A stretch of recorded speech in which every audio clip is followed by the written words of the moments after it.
From Art Keller Field in Kenosha, Wisconsin, it's Carthage Redmen football this afternoon as the Redmen get set to take on the Elmhurst Blue Jays. Good afternoon, everyone. John Weiser under the rain here in Kenosha. We will be under a delay here because of lightning being detected in the area, so we will not be kicking off at 1 o'clock today. Looks like the earliest we'll be going would be 2 o'clock this afternoon, and we'll keep you posted throughout our pregame here this afternoon. But we hope to get this one in. Really, the only thing that would hold this back would be the lightning here this afternoon. They will play in the rain and wind, but again, with that lightning in the area right now, the teams were pulled off the field shortly before 11 o'clock here this morning, and we're told that the earliest we would see a kickoff this afternoon would be right around 2 o'clock, but we will keep you posted. The Redmen coming off of a bye week this past week happens right in the middle of the season for the Redmen, and so they've got 5 games ahead of them to close out the year, including this one today against the Elmhurst Blue Jays. The Redmen come in with a 2-game win streak, back-to-back 55-point offensive explosions here by the Redmen. Last week, a 55-20 rout out of over Carroll University in that ball game last Saturday here at Art Keller Field. And if you weren't here in the first quarter, you probably missed all the excitement. The Redmen put 34 points on the board in the first 12 minutes of the contest last week en route to that 55-20 victory. Kyle Freiberg was 9 of 13, 205 yards, 3 touchdowns, was sacked only once. Lafayette McGarry led the team in rushing, 13 carries, 53 yards. Tommy Bazarek had a great afternoon, 3 receptions, 101 yards, and 2 touchdowns. He also had a punt return for a touchdown in that contest on Saturday. And Emmett Trost with 5 tackles and 2 solo. Meanwhile, the Redmen defense continues its defensive prowess.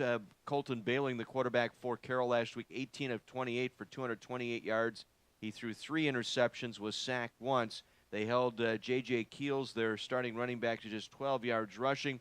And Brandon Erke, their leading receiver, limited to just 4 receptions for 46 yards and a touchdown in that ball game 2 weeks ago. So the Redmen defense making its presence known. And when you look at the numbers here early on, it is clear that this is where the team is. Offensively for the Redmen, they're averaging about 35 points a game. That's good for 4th in the league. Passing offense, 188 yards. Rushing offense, 147. And Mike Yeager will be the first one to tell you that number needs to go up down this stretch here for the Redmen. Third down efficiencies can't get much better. They're 2nd in the league right now at 46%. Meanwhile, defensively, this Redmen team 2nd in scoring, averaging, giving up just 14 points a game. Rushing defense, 101 yards. That's good for 4th. Passing defense, they are the tops in the CCIW, allowing just 120 yards. Passing offense, and they are getting off the field. The third down percentage by the defense, 26%. So the Redmen also with 15 sacks on that defense, and they are a plus 13 on the turnover takeaway mark. And that is remarkable when you consider we're 5 games into the season. This team has only turned it over twice this season, 1 fumble and 1 interception by the Redmen offense so far this year. And defensively, the Redmen have 15 interceptions by the defense. That is most in the CCIW. Second most is 9 in the conference. So the secondary has been the strength of this Redmen defense, particularly Chantrell Garner, the senior out of Milwaukee and Wisconsin Lutheran High School. 20 tackles, 5 tackle for losses, 3 interceptions so far this season, and 2 returned for a touchdown. Emmett Trost leads the team in tackles, 34 tackles, 19 solo out of that middle linebacker spot. And in the secondary, a little bit dinged up. We will see Albert Rogalski again starting at corner today, the junior out of Wilmot High School. A pair of interceptions 3 weeks ago against Augustana. He returned one 32 yards for a touchdown in that ball game. And then offensively for the Redmen continue to develop. Kyle Freiberg has been a very stable quarterback out there for the Redmen, completing 61% of his passes. He's thrown for over 880 yards and 9 touchdowns on this season for the junior quarterback out of Caledonia, Michigan. And then As we say, James Cobbs, his leading receiver, 15 catches this year for 280 yards and 4 touchdowns, had a 42-yard touchdown reception against Carroll 2 weeks ago. So who is the opponent here today for the Redmen? Well, it's the Elmhurst Blue Jays, and the Blue Jays come in with an overall mark of 1-4, of 2-4 on the season, and they are 2-2 in the CCIW. The Blue Jays opened up the season losing at home. Home games to Loris 41-9 and Olivet out of Michigan 26-20. They picked up their first win of the year on September 16th at North Park, a 23-20 victory over the Vikings. They dropped a decision to fourth-ranked Wheaton at the time, 40-15, and then they dropped a game at home against Augustana, 24-19. They picked up their second conference win a week ago as they defeated the Carroll Pioneers 17-14, actually trailed 14-3 at the half in that ball game. Quarterback Orlando Hernandez, 9 for 22 for 126 yards and a touchdown in that ball game. Also threw 1 interception. Ben Holloway, their starting running back, had 16 carries for 72 yards. And in that ball game, Jawan Gaines with a pair of receptions for 41 yards and a touchdown. Hernandez is the key here offensively for this Blue Jay team. He has thrown for 912 yards, and he has 10 touchdown passes. He's also rushed for 324 yards so far this year, averaging 54 yards on the ground. So a dual threat here at the quarterback spot for the Blue Jays, and that is something the Redmen have had trouble for. Go back to the Wheaton game when Wheaton put in their run-pass option quarterback. Carthage had trouble tracking him and keeping him on the turf, and so that will be a key here today for Carthage. Defensively for the Blue Jays, a 3-4 alignment defensively.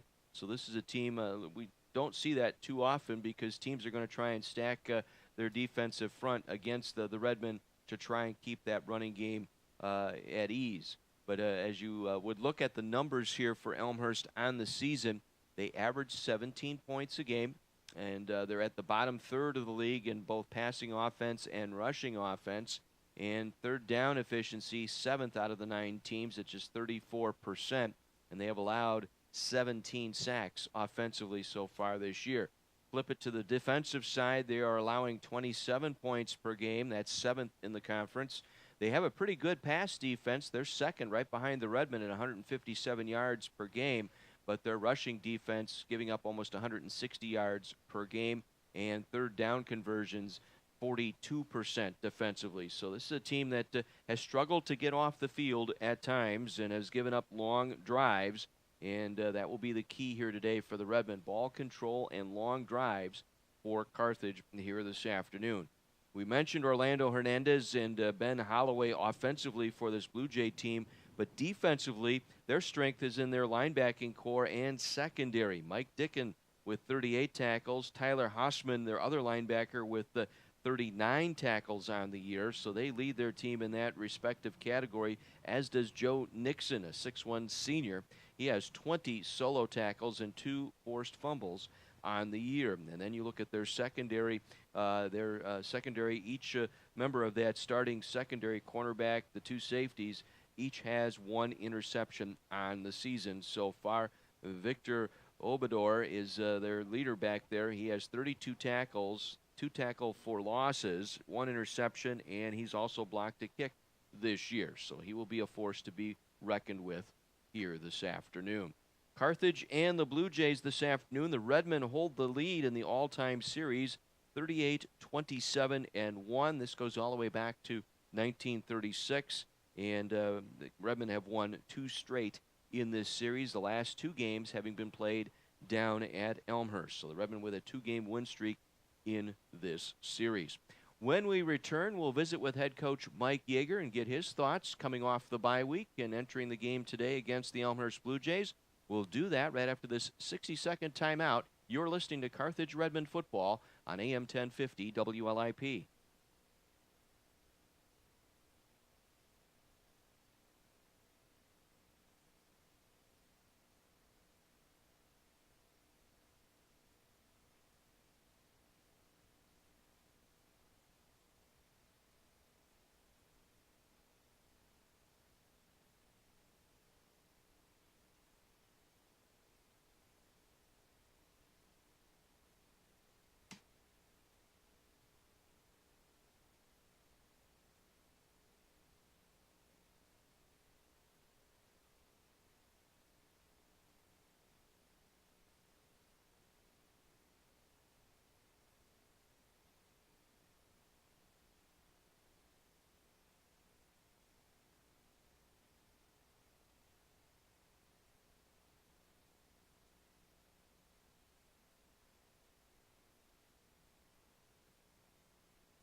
Welcome back to Art Keller Field, everyone, as we get set for Carthage football this afternoon. The Redmen getting set to take on the Elmhurst Blue Jays. We're in the tunnel with head football coach Mike Yeager. And Mike, the bye week came, I think, at an opportune time for your team, right in the midway point of the season. Yeah, no, I think it aligned pretty well with where we're at. It's always nice to have a bye week and try to get guys back a little healthier. You might not get guys back from injuries, but at least guys start to feel better from the small bruises, the sprains, the strains, and hopefully play a little bit faster.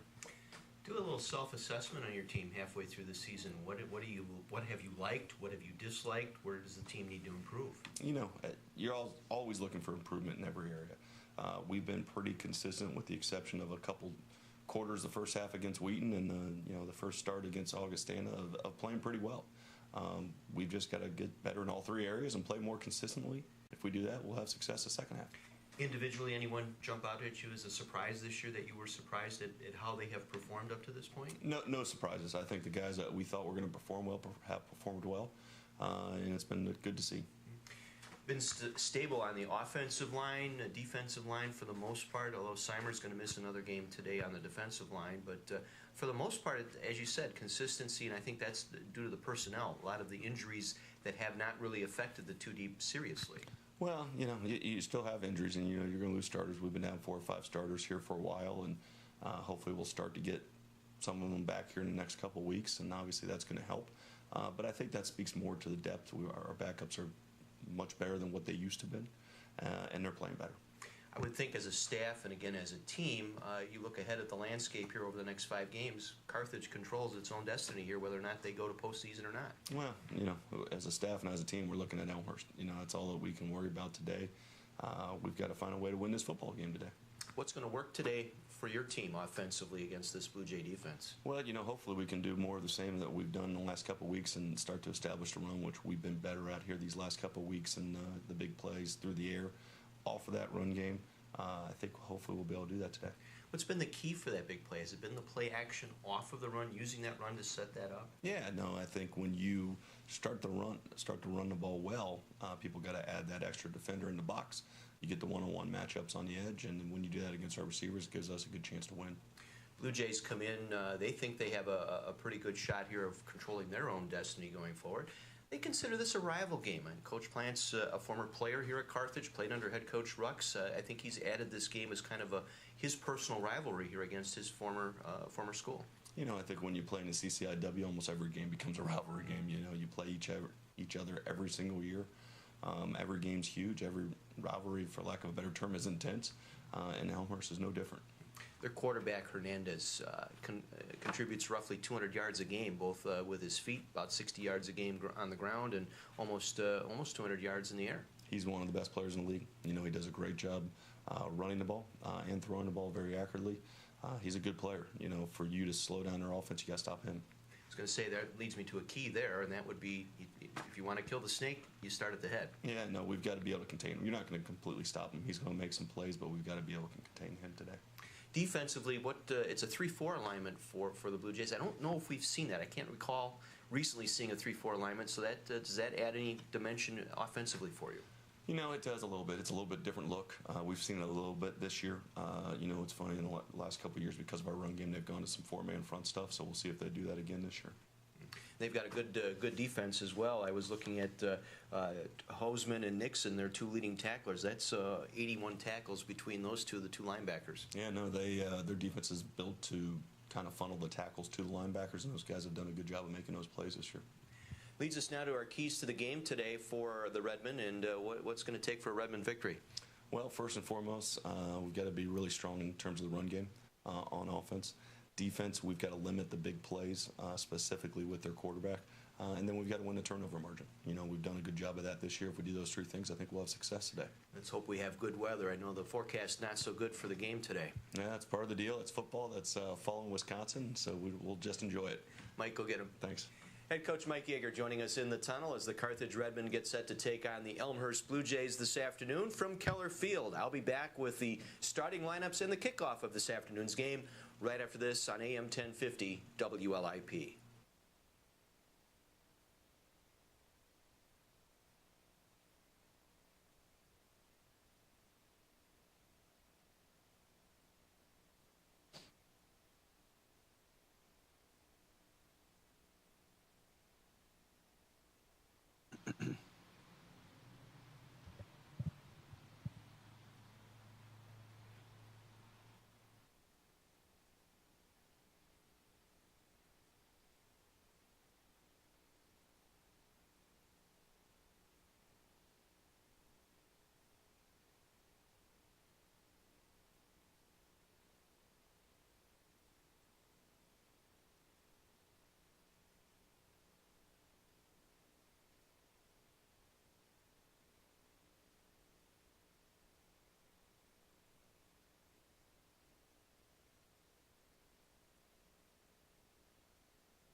Welcome back to Keller Field in Kenosha. A rainy afternoon. We are under a weather delay here at Keller Field. Our equipment, lightning detection equipment, is still detecting some instability in the area, and so we're under a weather delay here, at least for the next 45 minutes or so. So we will keep it here for a little while here for those of you on WLIP, and we'll turn it over here to just after a little after 1 o'clock back to regular programming. But we can tell you that the plan is to try and get this game in at some point this afternoon, and we will await official word on that as to when we're going to get started here today.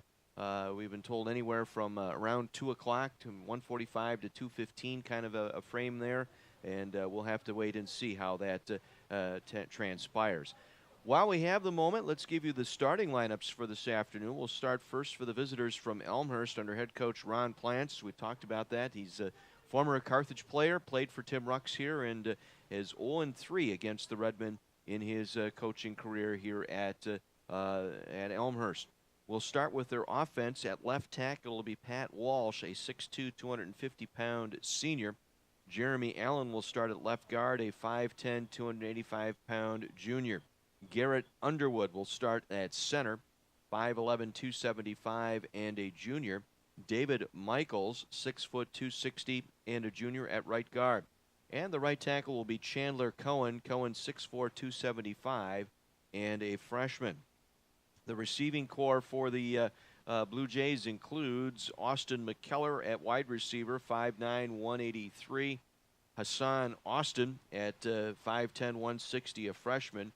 Jacob Mamiser at 5'11", 191, and a junior.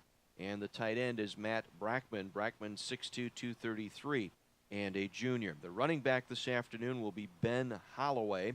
Holloway at 5'7", 171, and a junior. He has rushed for 245 yards and 1 touchdown on the season, coming off a 72-yard performance against Carroll this past week. And the starting quarterback this afternoon for the Blue Jays will be Orlando Hernandez. Hernandez, 5'10", 182, and a junior, has completed 52% of his passes. He's thrown for 912 yards, 10 touchdowns, 10 interceptions on the season. Defensively for the Blue Jays, as we mentioned, a 3-4 alignment. Sean Kelly at one defensive end, 6'1", 218, a junior.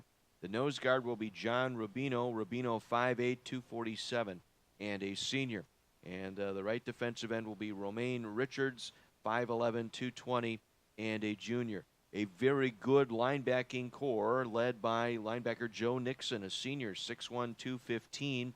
He has 42 tackles, 20 solo on the season. Storm Miller in the linebacking core, a freshman, 5'10", 200-pounder. He's coming off of a 10-tackle, 5 solo performance against Carroll last week.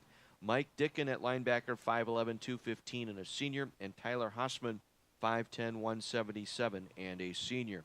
The secondary for the Blue Jays includes Victor Ogador at 5'10", 176, and a senior. Brennan Skurjanik at 6'2", 195, and a sophomore at safety. Angel Mata at a safety as well, 5'11", 175, and a freshman. And Tristan Bolus, a 6 foot, 190-pound sophomore, rounding out the secondary for the Blue Jays. And the Blue Jays coming in with a record of 2-2 and in the conference, and 2-4 overall heading into today's game. For the Carthage College Redmen, they will start offensively for head coach Mike Yeager, now 20-28 in his coaching career here at Carthage. He will start at left tackle this afternoon, Isaiah Trussell. Trussell is a 6'3", 320-pound senior who played his high school ball at Case High School in Racine. Joel Godlewski will be the left guard today, 6 foot 255, a senior out of Indianapolis, Indiana. Nick Barker at 6'3", 320, a junior out of Tinley Park, will center the ball today. A change at right guard, Jacob Kassler out, Anthony Kudra in. Kudra, a junior, 6'2", 290, out of Crete, Illinois. And the right tackle will be Cam Cotter, 6'3", 285, a senior out of South Elgin, Illinois. Backs and receivers today for the Redmen. The tight end will be Azu Wiggum, 6'1", 220, a freshman out of Rosemont, Illinois. The wide receivers, James Cobbs at one wide receiver, 6 foot, 200 pound senior out of Urbana, Illinois. Evan French, a 6'1 junior out of Joliet, Illinois. The running backs will be the fullback Garrett Pinkel, 5'10", 235, a sophomore out of Fort Myers, Florida. And Lafayette McGarry will get the start today, a 5'8", 195-pound junior out of the Hope Academy in Chicago. And the starting quarterback for the Redmen today will be Kyle Freiberg, 6'1", 190, a junior out of Caledonia, Michigan. Freiberg completing 61% of his passes. He's thrown for 884 yards, 9 touchdowns, and only 1 interception on the year for Freiberg. Defensively for the Redmen, a 4-3 alignment. A couple of changes there as well. Jeremy Benke at defensive end, 6'1", 250, a junior out of Lake in the Hills, Illinois. Jacob Seimer missing his second straight ball game with a lower body injury, so Eric Freeman will start at one defensive tackle, 6'1", 265, a junior from Flossmoor, Illinois. His inside tackle will be Cedric Fry, 6'1", 305, a junior out of Urbana. And Pete Laughlin at the opposite defensive end, 6'2", 230, a senior out of Oswego, Illinois. The backers, the nickel back today will be Chantrell Garner, 5'11", 200-pound senior out of Milwaukee. Middle linebacker will be Emmett Trost, 5'11", 210, a junior out of Elwood, Illinois, leads the team in tackles with 34. And Nick Gansky, 5'11", 220, a senior out of New Berlin, Eisenhower. The secondary this afternoon, it'll be Albert Rogalski, the junior out of Wilmot High School, getting a start. Rogalski, 5'10", 170. Pair of interceptions against Augustana a few weeks back, including a 32-yard pick six. Strong safety will be Jogi Bumba, 5'9", 180, a junior out of Urbana, Illinois. Amani Dennis at the free safety, 5'11", 180, a junior from Wheeling. And Connor Calvert at the corner, 5'9", 180, a junior out of Caledonia, Michigan. That gives you the starting lineups. Just been handed a note here. It looks like they will make a decision at around 1:30 this afternoon as to whether they will play today. So that is the latest word that we have right now. Other games this afternoon in the CCIW. Carroll is at Illinois Wesleyan. That game's scheduled to kick at 1 o'clock in Bloomington. Down in Rock Island, this should be an interesting game this afternoon. Augustana hosting Milliken. The red-hot Milliken Big Blue defeated Wheaton last week on the second-to-last play of the ball game. And later tonight, 7 o'clock kick, it'll be North Central taking on Wheaton. That game in Wheaton for the battle for the Little Brass Bell going on in Wheaton tonight. We can tell you, as I said, a decision will be made at around 1:30 this afternoon as to whether or not they will play this game here this afternoon. If they should not and play today, the plan is to play tomorrow. I believe kickoff was scheduled to be at noon tomorrow if they make that decision, but we'll have a more definitive word in about a half hour. So, again, our lightning detection equipment still detecting some electricity in the air. We haven't seen, I'll be honest, I have not seen nor heard any thunder or seen any lightning here this afternoon as of yet. But since about 11 o'clock this morning, they pulled everybody off the field, and teams were just beginning their special team warm-up when the detection equipment went off and teams were pulled off of the field, and they've remained in the locker room since just after 11 o'clock this morning. So the plan is, if we do go this afternoon, there will be a 20-minute warm-up and then a kickoff for this afternoon's game. So Scott DeLabio is engineering our broadcast back at the WLIP studio. Scott, we'll be back here at 1:30, and we'll give you a definitive word. But right now, we're in a weather delay. Carthage and Elmhurst this afternoon, college football on 1050 WLIP.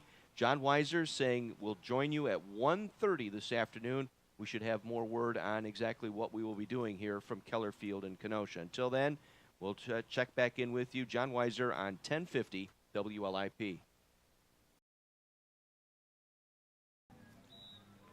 And welcome back to Art Keller Field in Kenosha as the rain and lightning has moved out, and there will be football this afternoon as the Carthage Redmen will get set to take on the Elmhurst Blue Jays. Good afternoon, everyone. Welcome into our broadcast as we get set for College Conference of Illinois and Wisconsin football this afternoon. Redmond come in with an overall mark of 4-1, and the Blue Jays from Elmhurst come in with a record of 2-4 on the year.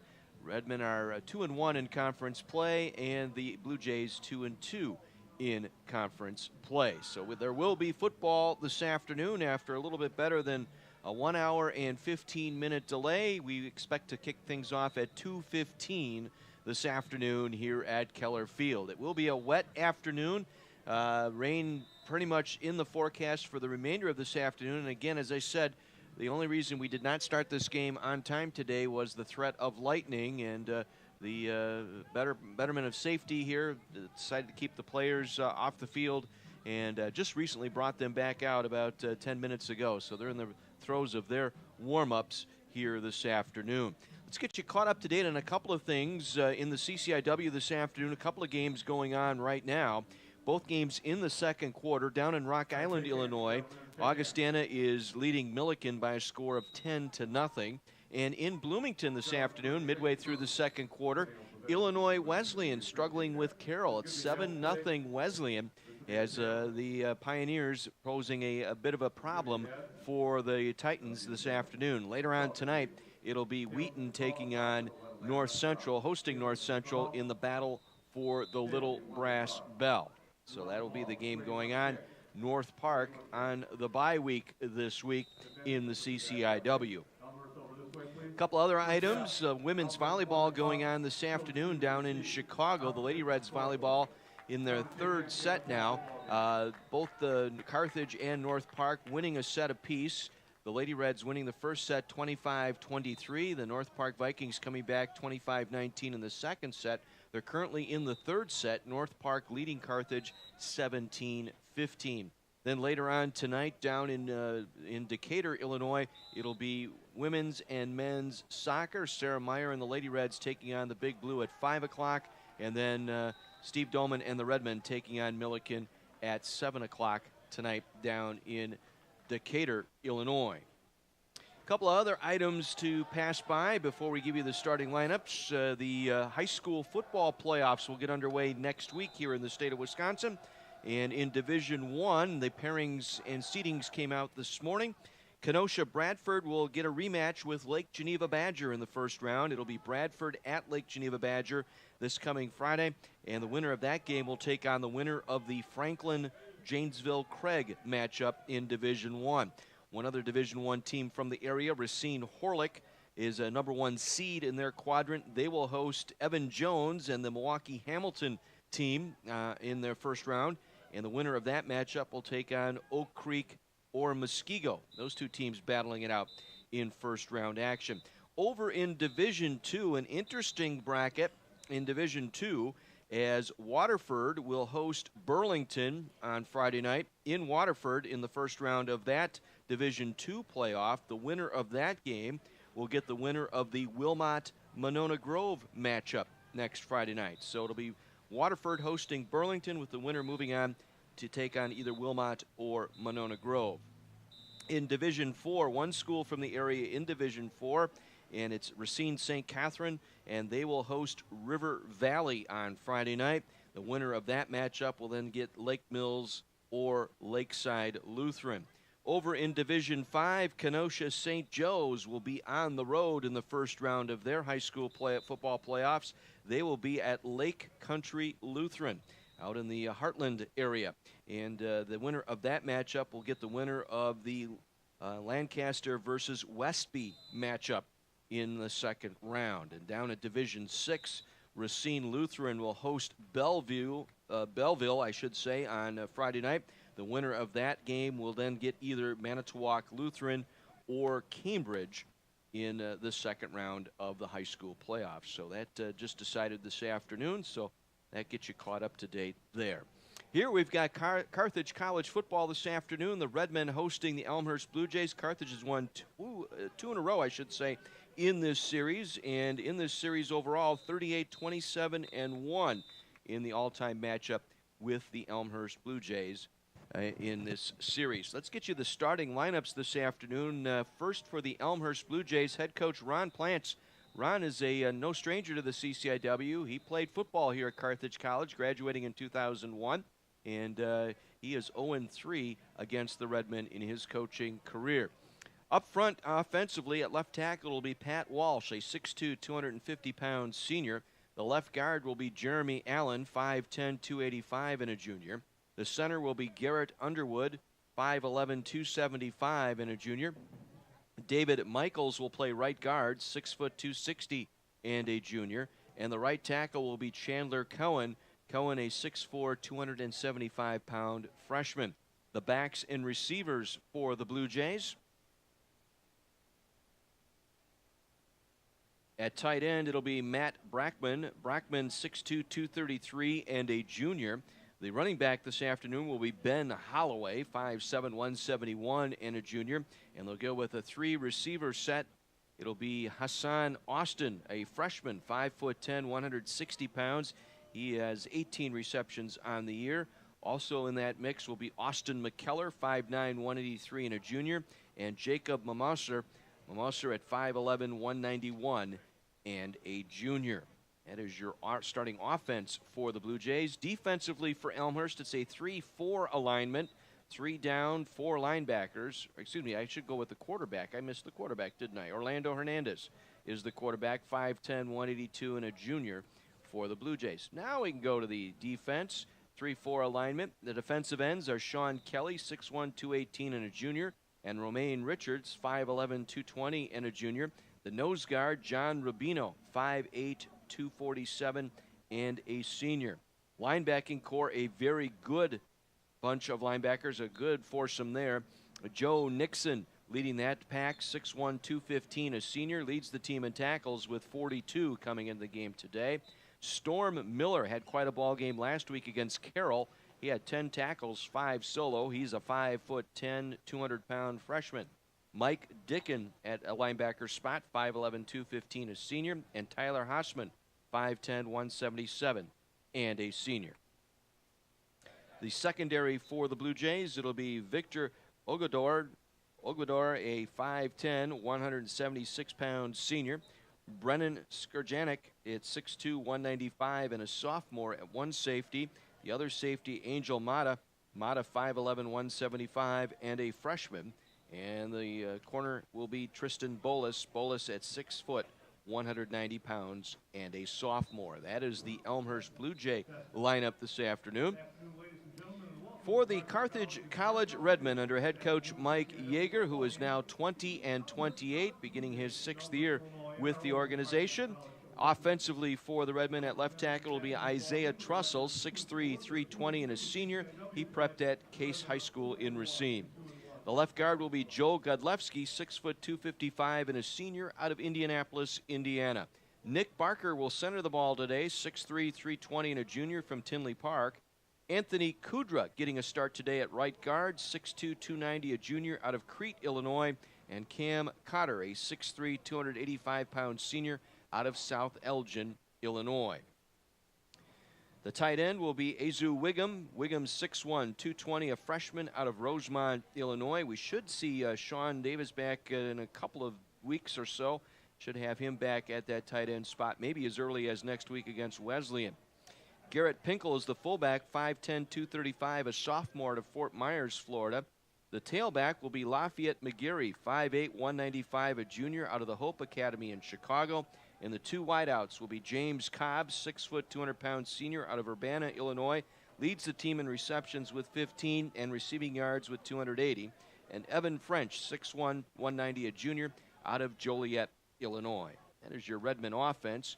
Defense, or I should say the quarterback is Kyle Freiberg, 6'1", 190, a junior out of Caledonia, Michigan. 884 yards, 9 touchdowns, 1 interception on the year for Freiberg. Defensively for the Redmen, a 4-3 alignment. Jeremy Benke, 6'1", 250, a junior out of Lake in the Hills, Illinois, at one defensive end. The opposite end will be Pete Laughlin, 6'2", 230, a senior out of Oswego, Illinois. The interior tackles, Eric Freeman makes his second straight start. Jacob Seimer out with a lower body injury, 6'1", 265, a junior. Cedric Fry, 6'1", 305, a junior out of Urbana, Illinois. The linebacking core led by Chantrell Garner at nickel, 5'11", 200-pound senior out of Milwaukee, Wisconsin Lutheran High School. Emmett Trost, 5'11", 210, a junior out of Elwood. Nick Gansky, 5'11", 220, a senior out of New Berlin. And Albert Rogalski, 5'10", 170, a junior out of Wilmot, Illinois. At one corner, he returned a touchdown, interception for a touchdown against Augustana a few weeks back. The strong safety will be Jogi Bumba, 5'9", 180, a junior out of Urbana, Illinois. And the free safety will be Amani Dennis, 5'11", 180, a junior. And Connor Calvert at the corner, 5'9", 180, a junior out of Caledonia, Michigan. 60 degrees and wet. That's the weather forecast for today here at Keller Field in Kenosha. It is overcast, lights are on, and we're going to have football this afternoon between Carthage and the Elmhurst Blue Jays. Our officiating crew is led by referee Patrick Miles. The umpire is James Wilburn. Charles Bladorn is the head linesman. The line judge, Steve Lytle. The side judge, Terry Verstreit. And the field judge, John Doden.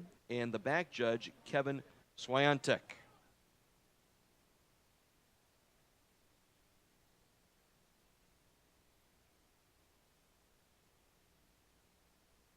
As we mentioned, North Park with the bye this week.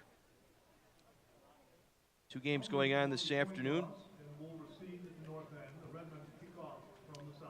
So Elmhurst winning the coin toss. They will receive. They will work right to left. Carthage will defend the south end.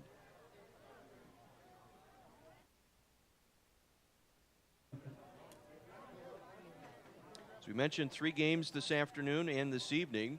Augustana taking on Milliken. The Vikings lead Milliken 10-0 in the second quarter. Illinois Wesleyan 7, Carroll University 0. That game in the second quarter as well. And then later tonight, it'll be North Central at Wheaton. Again, the Redmen number 2 in scoring defense. It's giving up 14 points per game, while scoring 35 points per contest offensively. Meanwhile, Elmhurst coming in averaging 17 points of offense while giving up 27 points per game on defense. Blue Jays in the white jerseys, white pants, light blue numerals, navy blue helmet. Redmen wearing the all red this afternoon. The red jerseys, the red pants, white numerals, red helmets this afternoon here at Art Keller Field. Still some light rain falling. We had a little bit of heavier rain roll through here between 12:15 and 1:30 this afternoon. And there was some talk that may not play this game here today. May have to come back here tomorrow to play, but as of right now, it's all systems go, and there will be football this afternoon here at Keller Field. Lance Unland has the ball teed up to my left at the 35-yard line. Jawan Gaines standing deep, the deep man inside the 10-yard line for the Blue Jays to my right.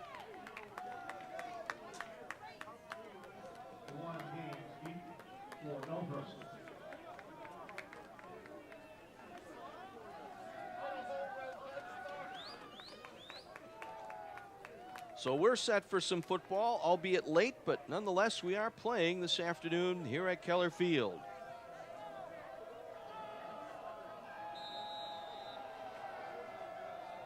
Unland with the run up, drives his right foot through the football. A short kickoff that will come here to the near sideline, taken here on the near side by Ben Holloway, and he is buried at the 16-yard line.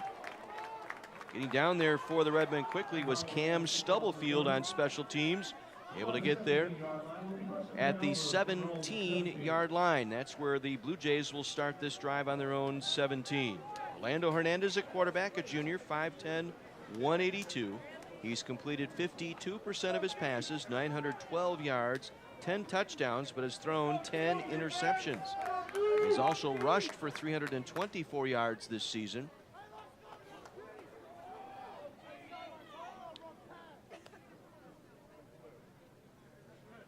Get a drive football out there. That's going to be the key here today, the turnover and takeaways. Who wins that battle today will be your winner out here on the field. This is Jake Tahaney now, a sophomore, in to take that first snap. He's going to run the option. He's going to pitch it back, bobbled by Holloway, and he'll be dropped back at the 12-yard line. They went with a little speed option that time, but did not fool Chantrell Garner. He was right there to make the play for a tackle for a loss back near the 13-yard line. It'll be a loss of 5 on the play. So a little option look that time by Tahaney, the quarterback. Redmond were ready for it. Now officials are stopping play once again.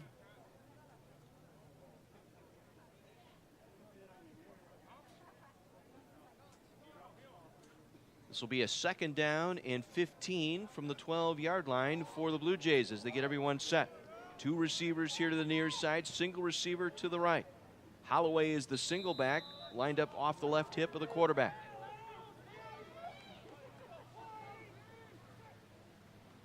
Again, they'll roll out, looking to run and cut it up the field. Tahaney gets to the 15-yard line, and that's it, as he was buried there.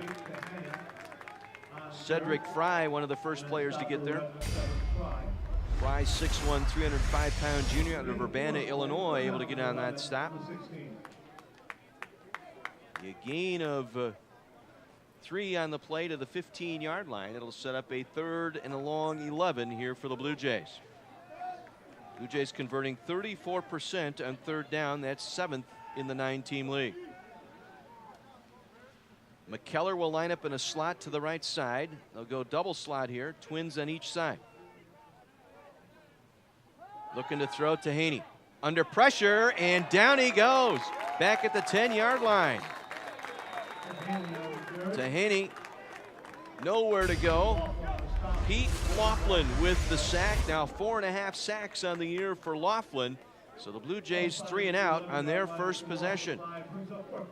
Mateo Casanova will come in to do the punting for the Blue Jays. He'll punt it out of his own end zone. Averaging 36 yards a kick. Bazrick returned one last week for a touchdown, is deep for the Redmen. Casanova's in the kick for Elmhurst. Gets a good snap. Medium rush, this off the side of his foot down the right sideline. It'll bounce and roll dead at the 41-yard line. So just a 30-yard punt off the side of the foot of Casanova. Redmond given good field position just inside their own, the Blue Jay 40-yard line. 12:46 to go here in this first quarter. A scoreless first quarter here in Kenosha. Kyle Freiberg will lead the offense out here for the Redmen, a junior, 6'1", 190 pounds. 61% completion rate, 884 yards, 9 touchdowns, 1 interception. Jamel Davis will be the single back for the Redmen. Cobb split left, French split right. Pinkel, the fullback, lined up in a wing to the left side as they bring Cobb in motion now, lining up in a slot next to French. Bobbled snap, Freiberg able to roll out under pressure. Freiberg still under pressure, and he'll go down back at the 49-yard line. It'll be a loss of 11. Snap back from Barker was bobbled momentarily, and that was enough to throw the entire timing off of that play. Huge loss of 11 on the play. Richards there to make the sack. Romaine Richards. It's 4 sacks on the year now for Richards. 2nd and 21 for the Redmen. Davis, the single back. He'll get the call. Davis picks his way around the right side, gets the edge, 40, 35, 30, and out of bounds just inside the Blue Jay 30-yard line. Gain of 21 and a first down for the Redmen. Jamel Davis running right that time, got the edge and turned it into a Carthage first down.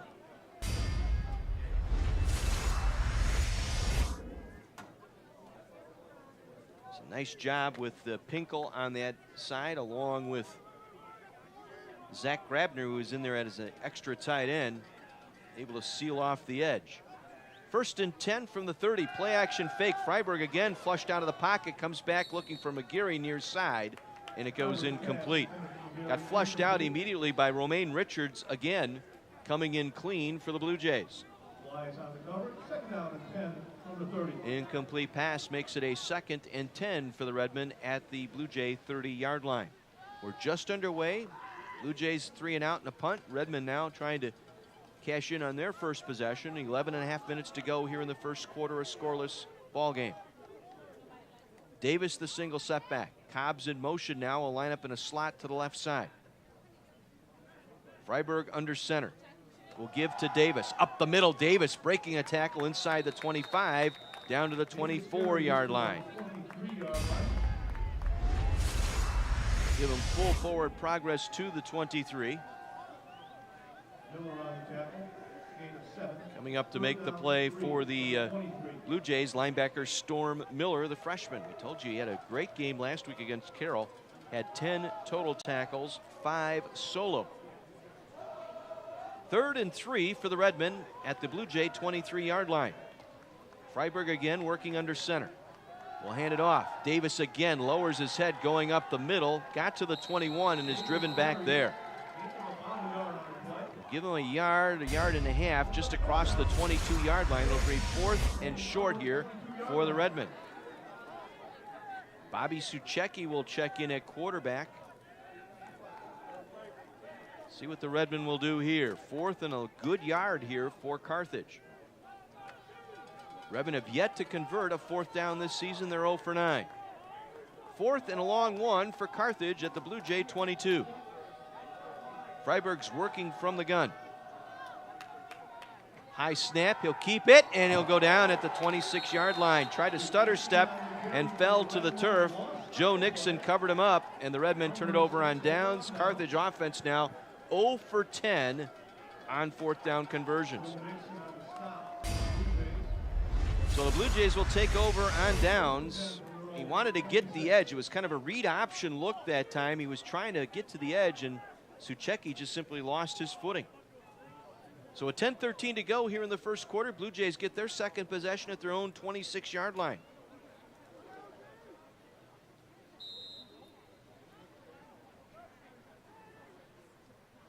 Again, it's Jake Tahaney out there, the sophomore quarterback. He'll hand it off. Holloway tries to bury his head over the right side. Gets across the 25 out to the 27-yard line where he is wrapped up there. Holloway, his 2nd carry this afternoon. So Tahaney, the sophomore, has been in his 4th ball game now. He's 6 of 18 for 104 yards. He's thrown 1 touchdown and 1 interception. Darkeese Holman was there to make the tackle for the Redmen.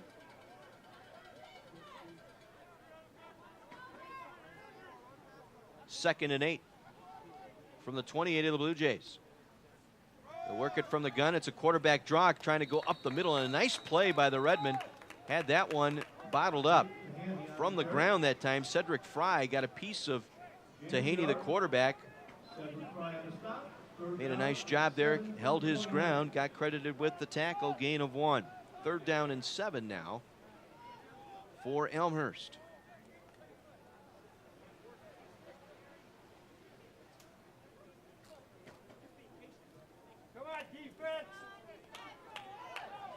Tahaney will work from the gun, has Holloway to his left, 3 receivers here to the near side.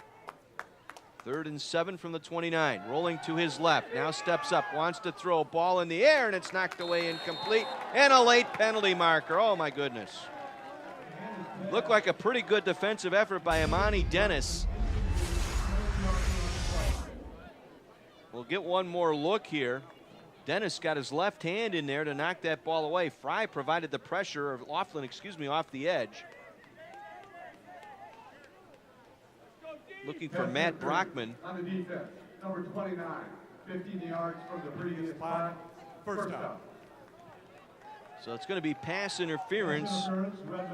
A questionable call on Imani Dennis. Well, it looked like a pretty good defensive effort on the part of Dennis to get his hand in there and knock it away from Brackman, the intended receiver.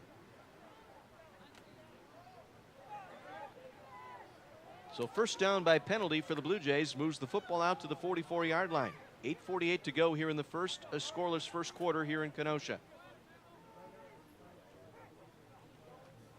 Again, quarterback draw, trying to go up the middle. Nothing there, as running into Eric Freeman was Tahaney, the quarterback, for about a 2-yard gain, but good head of steam by Eric Freeman. His second straight start at defensive tackle for the Redmen, replacing Jacob Seimer, a sophomore out of Kenosha Indian Trail, who's out with a lower body injury. Holman stood his ground nice, or Freeman, I should say, held his ground, made a nice tackle. Gain of 2, 2nd down and 8 from the Blue Jay 46-yard line. Tahaney's going to roll left, wants to throw, gets it out quickly, and completes to Brockman, the tight end, upended across the 45 and down to the Redmen 44, 43-yard line. It'll be enough for a first down. Gain of 11 on the play. Chantrell Garner credited with the stop. So an 11-yard pickup. Blue Jays on the move. 7:50 to play here in the first quarter. No score. Tahaney, the sophomore, getting the start at quarterback here this afternoon. Now wants to run, nowhere to go, and is tripped up. Dylan Ramirez, the freshman, got a first piece of Tahaney that time, and then it was Trost who finished him off. It'd be a loss of 1 on the play, brings up 2nd down, 11.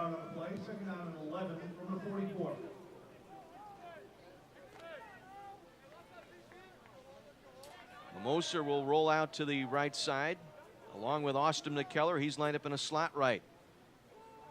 Holloway remains in the backfield. Play fake to Holloway, ball batted down.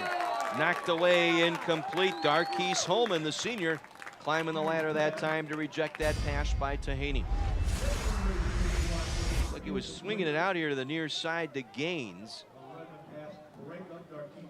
Holman right there to break it up.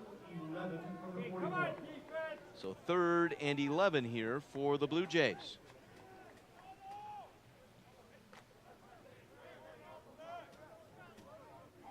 See if the Redmen defense can hold here.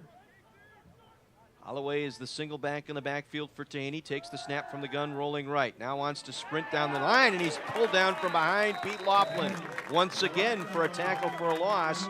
Back near the Redmen 47-yard line. It'll be a loss of 3 on the play. Laughlin now with 9.5 tackle for losses this season. Picking right up where he left off a year ago in all-conference selection last year in the CCIW.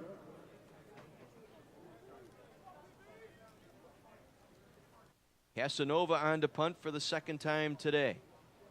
Bazarek inside his own 10-yard line.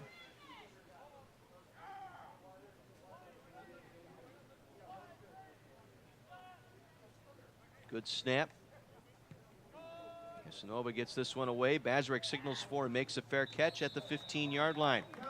So Redmen get their 2nd possession. 6:16 to go here in the first quarter. A scoreless first quarter in Kenosha. Again, a reminder that Redmen football on AM 1050 and WLIP.com is sponsored by ArmoredSealCoating.com, by Anastos Motors, home of the 3-day buyback guarantee, and by Lou Perini's Gas and Groceries, now offering home delivery and special cash prices on gas. That's on Sheridan Road, 1 block north of 52nd Street.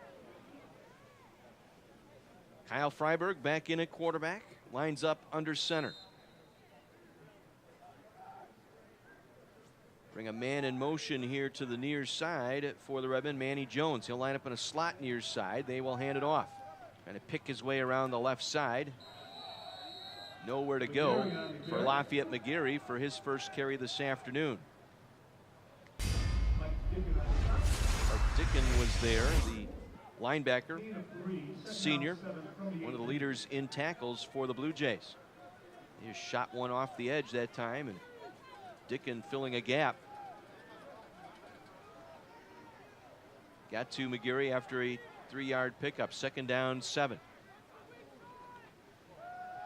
Again, it's McGarry. Bounces it left side, breaks a tackle down the far sideline. McGarry across midfield. 40, 30, 20, 10, 5, Touchdown, Carthage College. 82-yard run by Lafayette McGarry down the left sideline, and Carthage is on the board 6-0. Broke 3 different tackles at the line of scrimmage, and once he got across the 40-yard line, the sprint was on, and McGarry outraced them all to the end zone. 82-yard touchdown run for Lafayette McGarry. Unland on for the extra point. Kiesel on the hold, the kick is up, and it is good. 7-0 Carthage, 5:28 to play here in the first quarter. We'll step out. Carthage football on AM 1050 WLIP.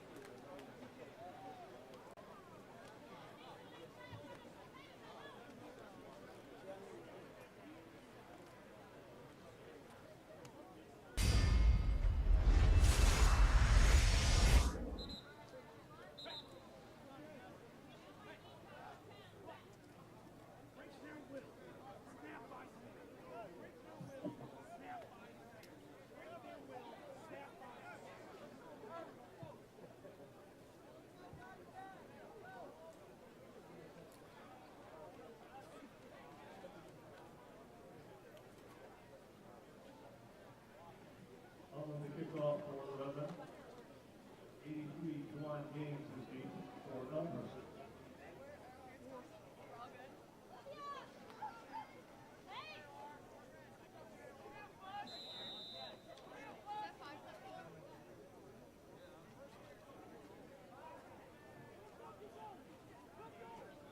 Two plays, 85 yards. McGarry, the 82-yard touchdown run, as the kickoff by Unland will make its way into the end zone for a touchback.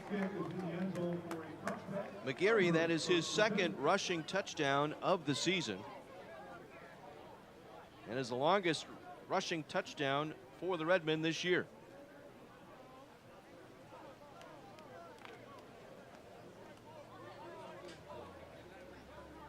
Blue Jays down 7-0 will take over.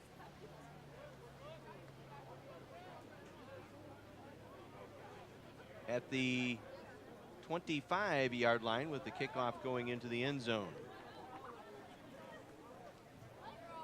Again, we are expecting to see Orlando Hernandez at quarterback, but it is the sophomore Jake Tahaney who has started this ball game for the Blue Jays. Tahaney will keep it, trying to run up the middle, tripped up at the line of scrimmage. Got a couple out to the 27-yard line. So evidently going with a little bit of an option, read option look here for the Blue Jays rather than a throwing offense. Gain of 2 by Tahaney. Second down and 8. Laughlin and Bumba both there for the tackle for the Redmen. Two receivers to the right here on second down. Again, play action, now flushed out of the pocket. Tahaney just going to flip it out of his left hand to avoid the sack. Going to get back to the line of scrimmage or not? And he was out of the tackle box, so it'll go as an incomplete pass. Good pressure up front once again by the Redmen. It was Laughlin at that right defensive end spot that was tracking him down.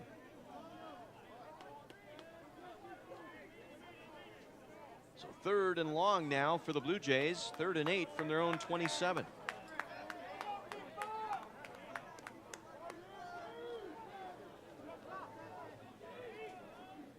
Tahaney sends a man in motion. The tight end, Brockman, rolls right, wants to throw right, completes to Brockman, but brought down to the turf immediately. Albert Wagalski, the corner on that left side, the junior out of Wilmot High School, able to make the open field tackle, force a 4th down. So Casanova on to punt for the 3rd time this afternoon. Bazarek standing at his own 30-yard line.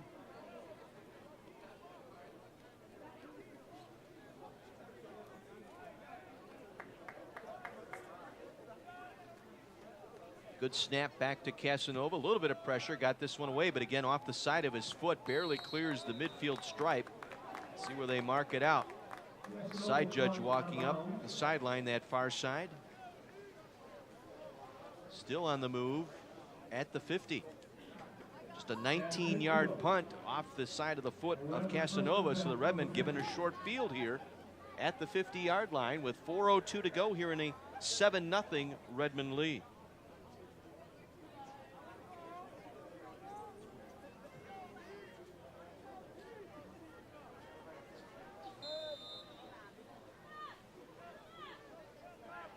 Freiberg in at quarterback, in under center. Hands it off. McGeary working the left side across midfield into Blue Jay territory at the 47-yard line.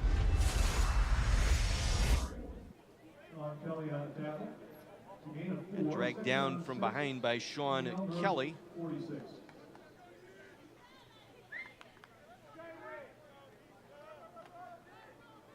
Gain of 4, so it sets up 2nd down and 6. 3.5 minutes to go here in our first quarter. Rainy, foggy Saturday afternoon in Kenosha. Freiberg with the play clock down under 10. Pinkel in motion. Play fake to McGeary. Steps up, trying to get out of the rush, and is brought down. John Rubino was there. A little bit of confusion on the part of Freiberg. He was looking to the sideline, then started to call the play. Was trying to dance his way around the pocket, and then it was Rubino tracked him down. 2nd sack of the afternoon by the Blue Jay defense. 3rd and 13 now for Carthage. Ball back at their own 47-yard line. 3-receiver look. Bazarek lined up in a slot here to the near side as Freiberg now drops back into the pistol. High snap, will hand it off. Dominic Lucido down the left side, fumbled the ball, it's loose at midfield, and the Blue Jays still look like they have it. Let's see. It was squirting around a few times at the 50-yard line. Lucido, as he tried to make his cut, had it pop out of his hand. Still no official signal yet. That ball may have changed hands 4 or 5 times. The umpire down on his knees in there trying to pull people out. Again, you can't go in pulling people off the pile. And it is Blue Jay football at the Carthage 49-yard line. We'll see if we can get another look.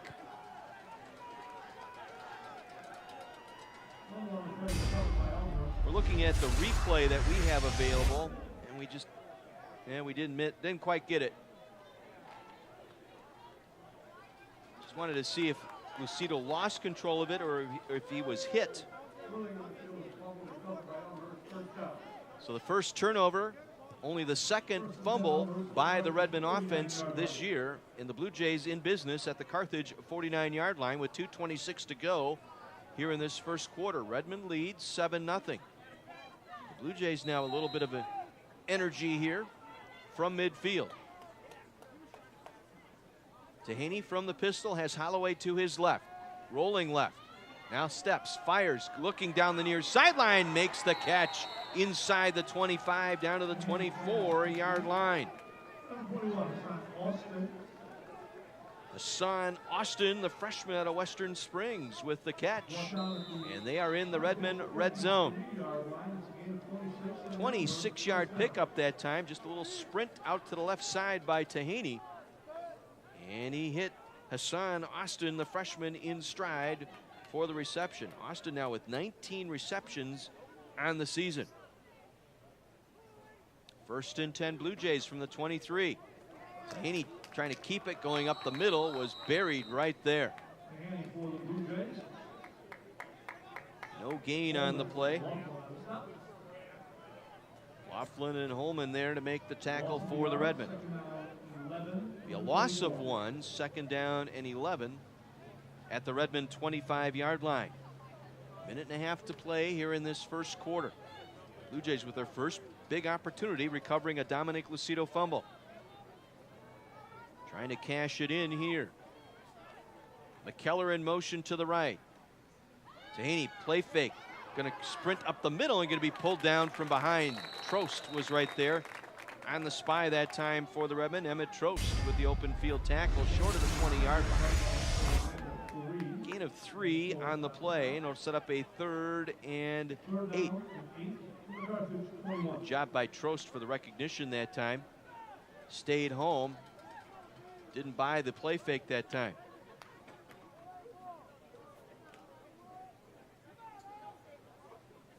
Austin lined up to the right. 2 receivers here to the left. McKellar the slot left side.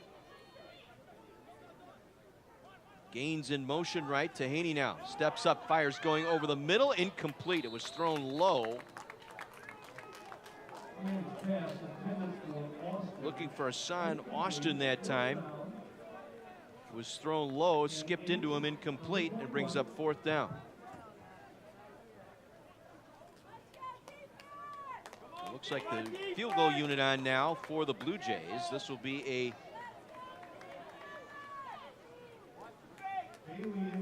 it'll be Blake Bailey. It will be a 39-yard attempt. Middle of the field. Negligible wind.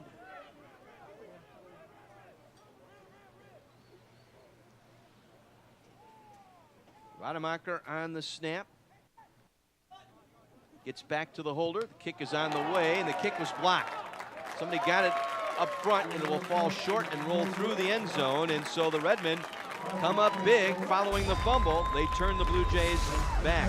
Get one more look here.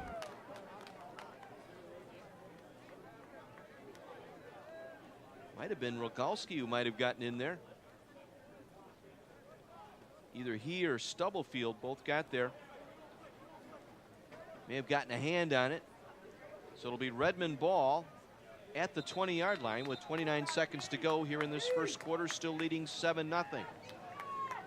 The ball security is going to be a thing here today. Redmond have fumbled away once. On a wet field, you've got to be sure of that football. Davison now at a tailback on this set here for the Redmen. Freiberg will work from the pistol. Cobbs lined up in a slot left side, now comes in motion to the right. He'll get it on the jet sweep. Cobbs trying to get the edge across 20, 25, 30. Down the near sideline, penalty marker down as he crosses the 40 and tackled at the 45-yard line. This one may be coming back for a block in the back. Storm Miller able to get Cobbs down at the 40-yard line. We'll check out the penalty here.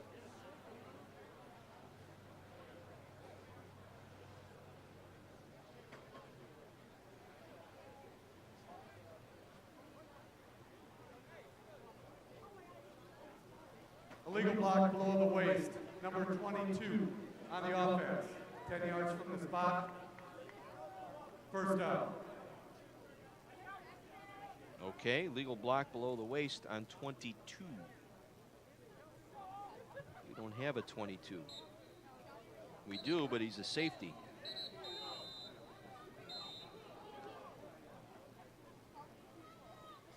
So I'm not sure what that penalty was on. Now the officials have stopped play here.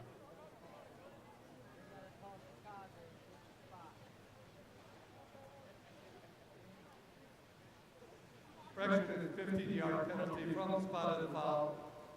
First down. So they're correcting the yardage here. They'll step off an extra 5. They had mentioned it was a 10-yard walk. Block below the waist. Time will run out here in this third quarter. Redmond will sit in the huddle as our first quarter comes to an end here at Keller Field in Kenosha with the Redmen on an 82-yard touchdown run by Lafayette McGarry. They lead the Blue Jays 7-0. Back with second quarter play after this on Kenosha's radio station, AM 1050 WLIP.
John Weiser back with you at Keller Field. 7-0 Redmond as we begin quarter number 2.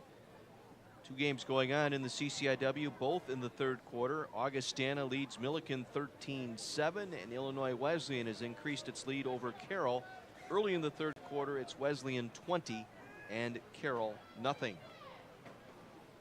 Later on tonight, Wheaton will host number 4 North Central. The battle for the Little Brass Bell.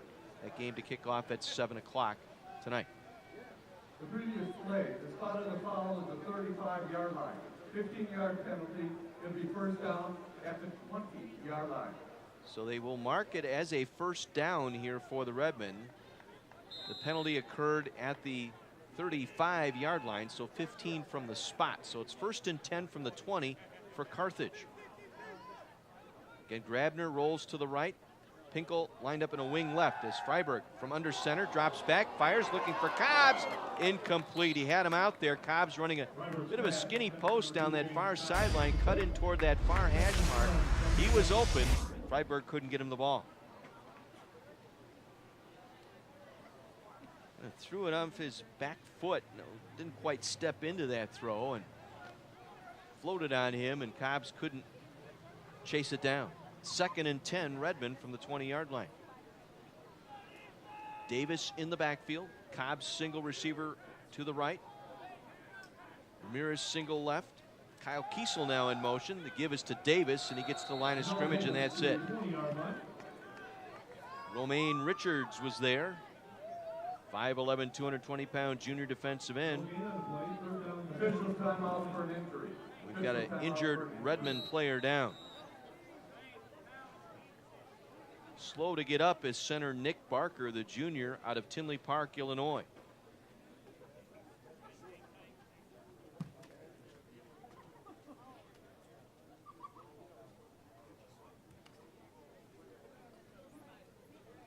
So play is stopped here while Jake Denauer and the Carthage training staff tend to Nick Barker. He is sitting up now, being helped up, and he's going to jog off under his own power. That is a good sign there.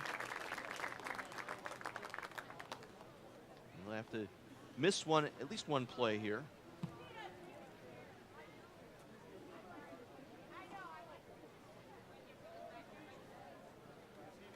So he'll come off for that, at least that mandatory one play here.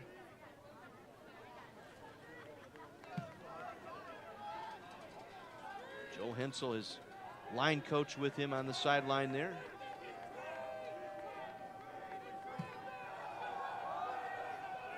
So this will be Anthony Kudra sliding over to center, and Travis Warner now in the right guard. On this 3rd and 10 from the 20-yard line. Freiberg will work from the pistol.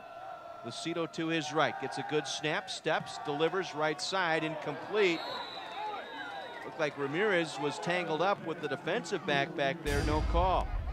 Tyler Hausman was the linebacker with Manny Jones. Jones hit the deck.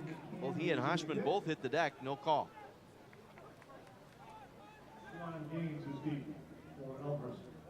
So this will be Juwan Gaines set to receive Nick Candry's punt. Candry has had a rough year punting, just 34 yards a kick. He's had 2 blocked, but gets this one away.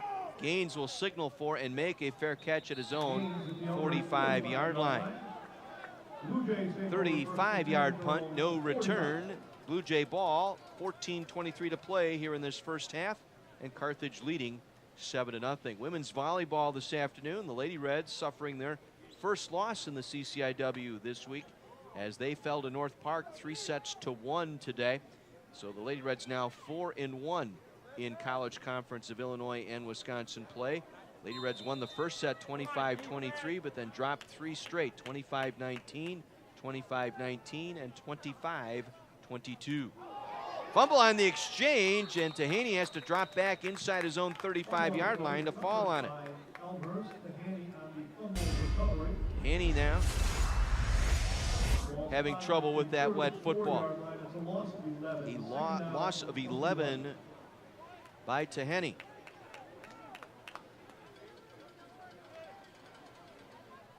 Again, starting ahead of Orlando Hernandez today.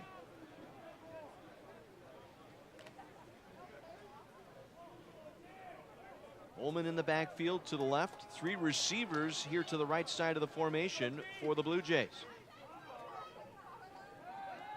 Henny wants to set up the screen, completes to Holloway. He's got some room across the 40, 45 to 50. Breaks a tackle across midfield to the Redmond 47-yard line. Holloway on the screen. 18-yard pickup.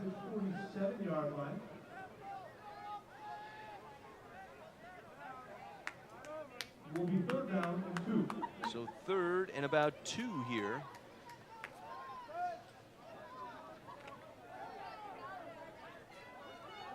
Caught the Redmond that time, sending everybody upfield.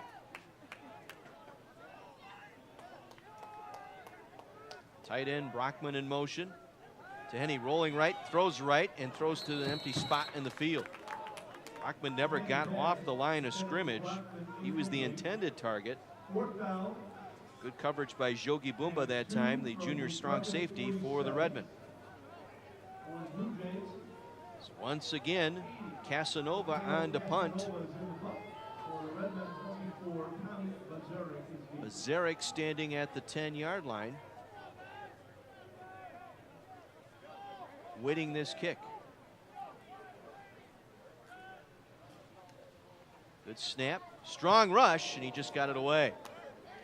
Bazarek will signal for and make the fair catch at the 12-yard line. 35-yard punt, no return. Carthage football, 12:57 to play here in the second quarter. Redmond leading 7-0. Today's broadcast brought to you in part by Lynch Chevrolet of Kenosha, east of I-94 and Highway 50. Nobody sells for less than Lynch. S.J. Crystals Menswear. For the finest in men's fashions, it's S.J. Crystals, the corner of 57th Street and 6th Avenue in downtown Kenosha. And by Mason's Eatery and Pub on Highway 50, just west of Green Bay Road. Don't be a chain eater, eat at Mason's. 1st and 10, Redmond. McGeary trying to go the right side, nothing doing. Blue Jays had that one snuffed out immediately. Rubino got over there. Be a loss of 3, 2nd and 13. Ball back at the Redmond 8-yard line. Cobb's the single receiver here to the near side. French and Bazarek to the right side with Bazarek in a slot. Freiberg looking right all the way, throws it high through the hands of Bazarek. It would have been a minimal gain anyways had he come down with it. Out of bounds, incomplete. 3rd and 13 now for the Redmond.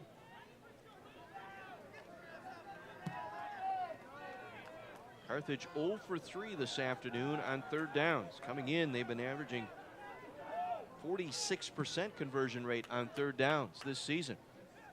Lucido in now at a tailback for the Redmond. Bazarek lined up in a slot near side, along with French. Cobb single receiver right side. Freiberg under pressure, and he'll be sacked back at the 6-yard line. 3rd sack this afternoon by the Blue Jays. Lavore Little, the sophomore, his 2nd sack of the season. 5'10", 225, a reserve defensive end for the Blue Jays, gets the sack, and so the Redmond drive snuffs out inside the 10-yard line. Candry will have to kick out of his own end zone.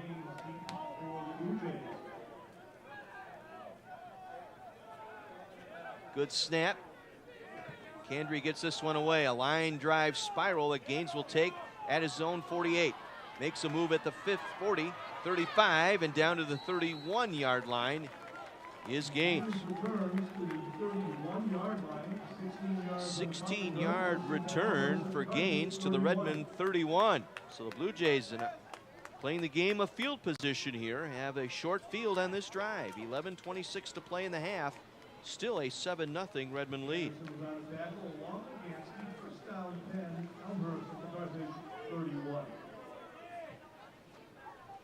Jake Tehaney. Tehaney, a 5'10 sophomore. started the ball game today. He'd been in 3 games. Hernandez had started the first 6. Wants to throw on first down. Throws it downfield. Catch is made inside the 10. Brockman down to the 9. Matt Brockman, the tight end, lined up in a slot to the left side, just ran it right down the hash mark, then cut to the outside and made a nice move at the 13-yard line for that reception down to the Redmond 9-yard line. 1st and goal, Blue Jays.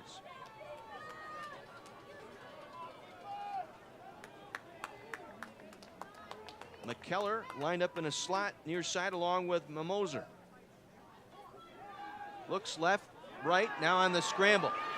Dehaney steps out of one tackle, down the near sideline, still stays in bounds, gets back to the line of scrimmage where he's driven out there. Gansky finally chipped him out of bounds for the Redmen. Flushed out of the pocket. Boy, both Fry and Ramirez had a chance to get him to the turf and posed at the 12 like he was going to throw back over the middle of the field. And then Gansky chipped him out of bounds back at the line of scrimmage. 2nd down and goal from the 9.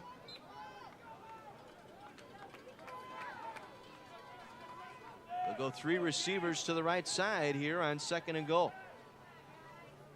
Brackman, their favorite receiver, lined up in the double slot here. Dehaney on the run up the middle inside the 5 down to the 4-yard line.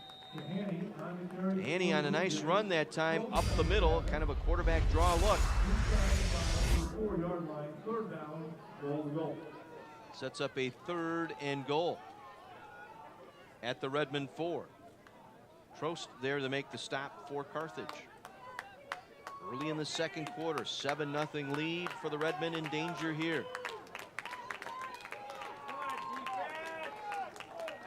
Dehaney will work from the pistol, has Holloway to his right. Twins either side. Now they send Hassan Austin in motion to the left. Looked like he cut up field before the snap as he tries to go for it. And, oh, they're going to call a penalty on the Redmen in the back of the end zone. Amani Dennis got tied up with Hassan Austin, but he came in motion. Boy, it looked like he was going to line up in a slot left side. I thought he had cut up field before the snap. Then as he ran down the field, got tangled up with Amani Dennis in the end zone. So pass interference on the Redmen.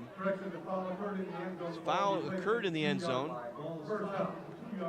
So they'll spot the ball at the 2 and a fresh set of downs here for the Blue Jays. This is the first time that Dehaney is lined up under center. He'll take the snap, the give to Holloway, and he is wrapped up immediately, swallowed up by the Redmond defense in the middle that time.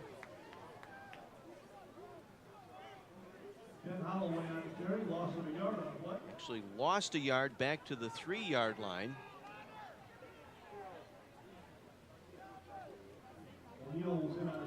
Patrick O'Neill there to make the play.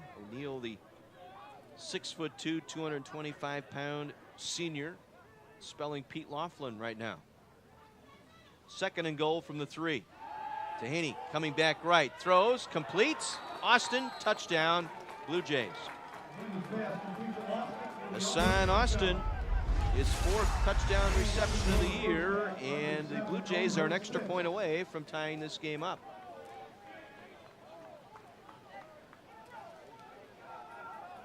Take advantage of the short field. They pin the Redmen back at the 12-yard line. The sack for a loss, and then the Redmen unable to move the football. We'll go with the swinging gate formation on this extra point. And Dehaney's going to run it. He is going to run it. He's running for the end zone, gets the 2-point conversion. They lined up in the swinging gate, did not shift. Dehaney slow to get up as he took a shot from Dennis in the back of the end zone. So the 2-point conversion gives the Blue Jays the lead, 8-7 with 9:11 to go here in this 2nd quarter. We'll take a break. Redmond football on AM 1050 WLIP.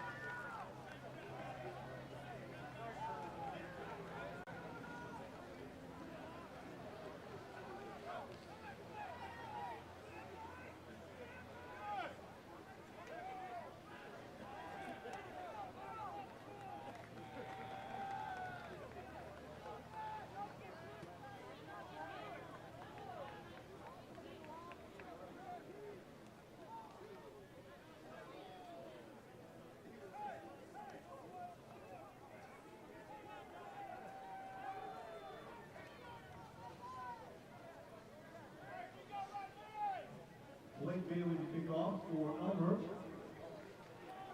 McGarry has beat for the Redmen.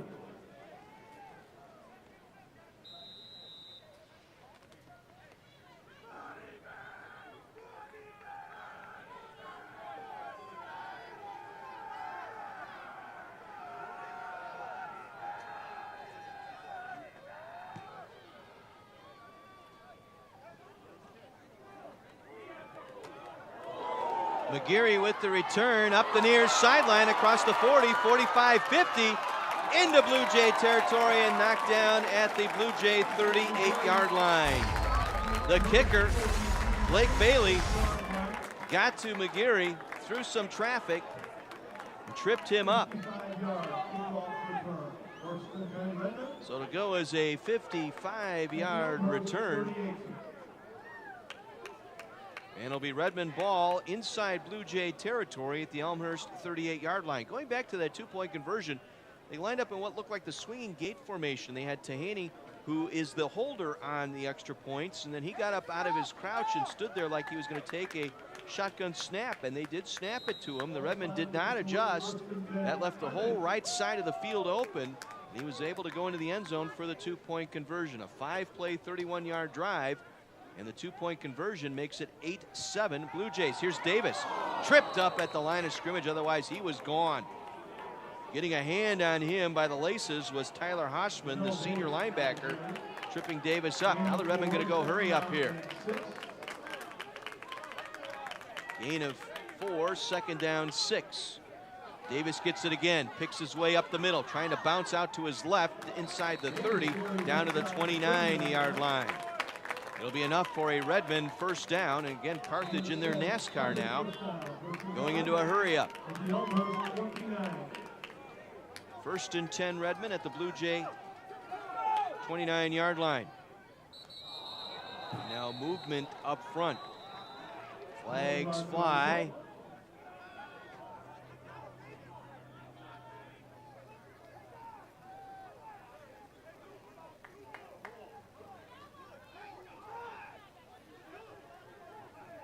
Prior to the snap, false start on the offense, number 54. 5-yard penalty.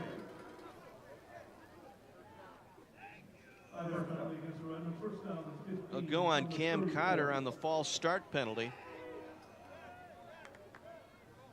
Moves the Redmen back 5. It'll bring up a 1st and 15. Ball at the Blue Jay 34-yard line.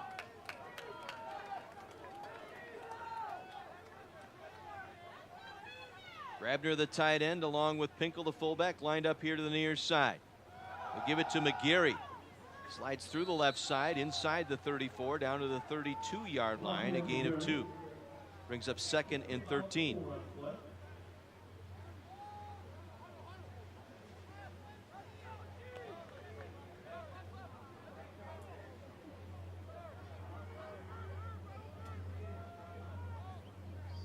So 2nd and 13 for the Redmen at the 31-yard line. 7:38 to play in the half. 8-7 Blue Jays. Javon Stricker in now as a slot to the right side for the Redmen. High snap. They give it to Davis. Davis up the middle, breaking tackles. Davis still on his feet inside the 20. Moving the pile down to the 10. Inside the 10. Still on his feet down to the 6-yard line. Davis got hit and stood up just inside the 20 and just kept moving the pile forward. 6'1", 219-pound sophomore. 1, 2, 3, 4, 5, 6 Blue Jays, plus a host of Redmond players there.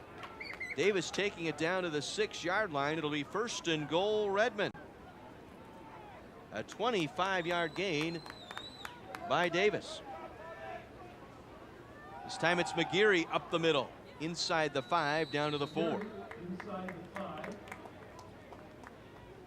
Just trying to go right between the guard, center, and guard hole that time. Set up a 2nd and goal for the Redmen. And this set up by the kick return by McGarry. And the 25-yard run by Jamel Davis. McGarry the single back here. He will get it again. Picks his way around the right side. End zone. Touchdown, Carthage. Little sidestep to the right hash, and Lafayette McGarry into the end zone for the second time today.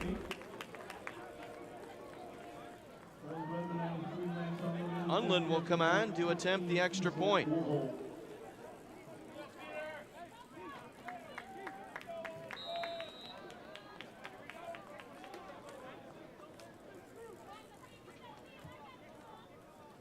So a 6-play, 40-yard drive. 25 of those by Davis, and a flag at the snap. Another false start penalty here on the Redmen. False start on the offense, number 96, 5-yard penalty. Gabe Villa, a 6'5" freshman on special teams, guilty of that. Point attempt from the 8-yard line. He is lined up at the left end here, and he flinched on the snap. So 5-yard walk-off, the extra point now coming from the 15-yard line for Unland. Good snap, ball down, kick to the uprights, and it is good. 14-8 Redmond, 6:28 to play here in this first half. Again, a 6-play, 40-yard drive, 25 of those on that terrific run by Jamel Davis. Taking it inside the 10-yard line for a 1st and goal. See elsewhere in the CCIW. They're in a weather delay down in Rock Island, 13-7. Augustana leading Milliken. Again, that game in a weather delay. And Illinois Wesleyan is now up 23-0 on Carroll. That game early in the 4th. Later on tonight, number 4 North Central travels across I-88 into Wheaton. The battle for DuPage County tonight. North Central at Wheaton, the battle for the Little Brass Bell.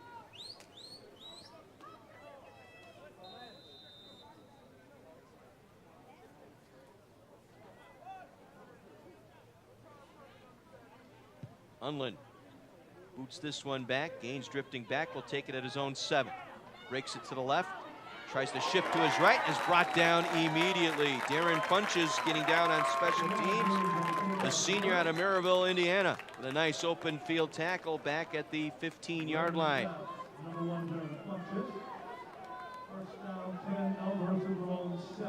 So a 9-yard return by Gaines to the 15-yard line. And so the Blue Jay offense back to work. 6:23 to go here in the first half. 14-8 Redmond. Haney now, and working from the pistol, has Holloway to his left. 3 receivers to the right side, and we got a jump.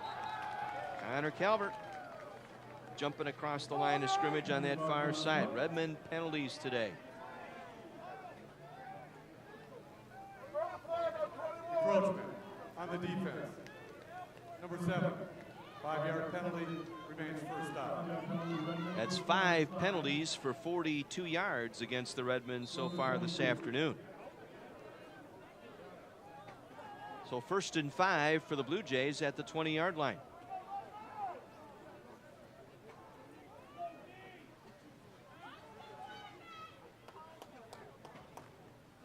Danny gonna try and throw over the middle. It's incomplete. Looking for Hassan Austin on a quick slant. He was covered tightly that time by Connor Calvert. He was lined up on the left side of that formation and just cut quickly like a 3-yard, 4-yard slant. Calvert was with him right away.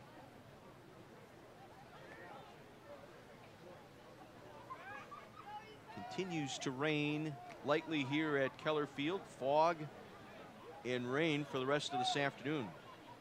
Predicting some pretty strong thunderstorms set to roll in after 6 o'clock tonight. Dehaney again wants to throw, looking left, and it's caught on that far sideline and out of bounds near the 35-yard line. Hassan Austin again, and he just got a hold of that ball. Calvert nearly got the interception that time. Gain of 14 on the play and a first down for the Blue Jays.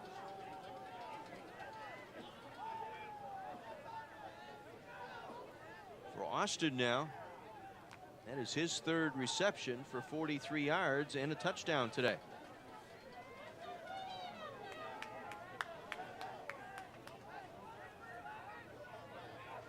Two by two receivers here for the Blue Jays. Single back is Holloway. Haney wants to run up the middle. Get it across the 35 to the 37-yard line. Slid in front of Trost, who made the stop for Carthage. Gain of about 3, sets up 2nd and 7. Just a sprint draw that time by Haney. Trost was right there, and he just slid right in front of Trost to avoid the contact. Ball at the Blue Jay 38-yard line, 2nd and 7 for Elmhurst. 3 receivers to the right of the formation once again. Haney looking right, now under pressure. Down he goes, back the 32-yard line.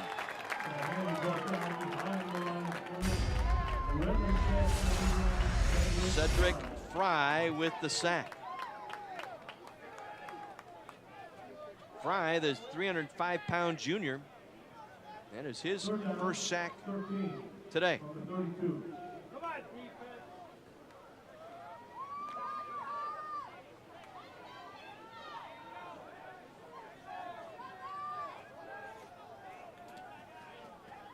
So Fry with 1. Pete Laughlin credited with 2. Tanny now again under pressure in the backfield. Going to take it upfield. Across the 35 and knocked down at the 41-yard line. Like Laughlin finally chased him down near the 40-yard line to make the tackle. Again, good hard rush off the edge, off the near side by Cameron Stubblefield, forcing Haney to take it upfield to his left.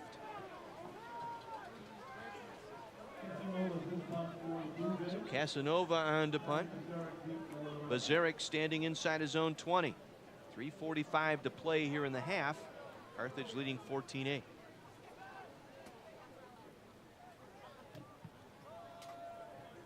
Low kick, line drive that Bazaric will let bounce. It'll roll inside the 10, roll inside the 5, and dead at the Carthage 3-yard line.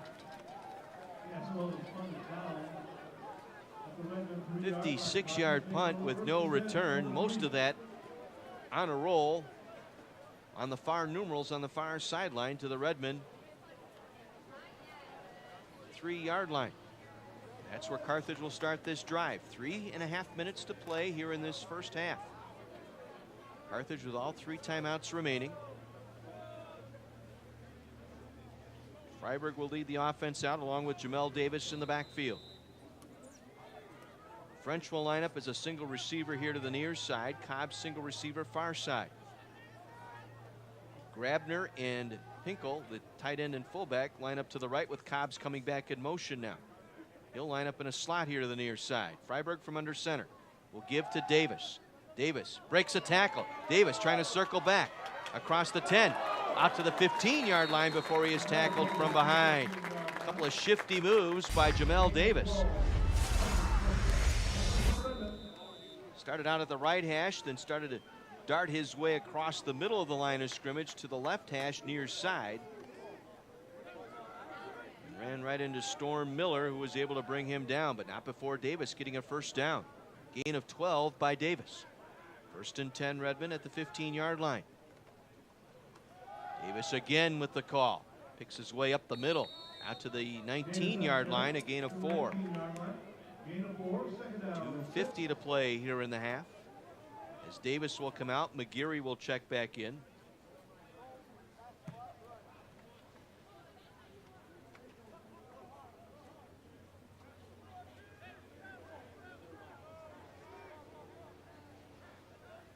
From the 19, they'll hand it off to McGeary. Breaks a tackle up the middle. Second effort across the 25, out to the 26-yard line. Lafayette McGeary will get the first down. Gain of 7 We've got an injured Blue Jay player down, so time is called here with 2:26 to play.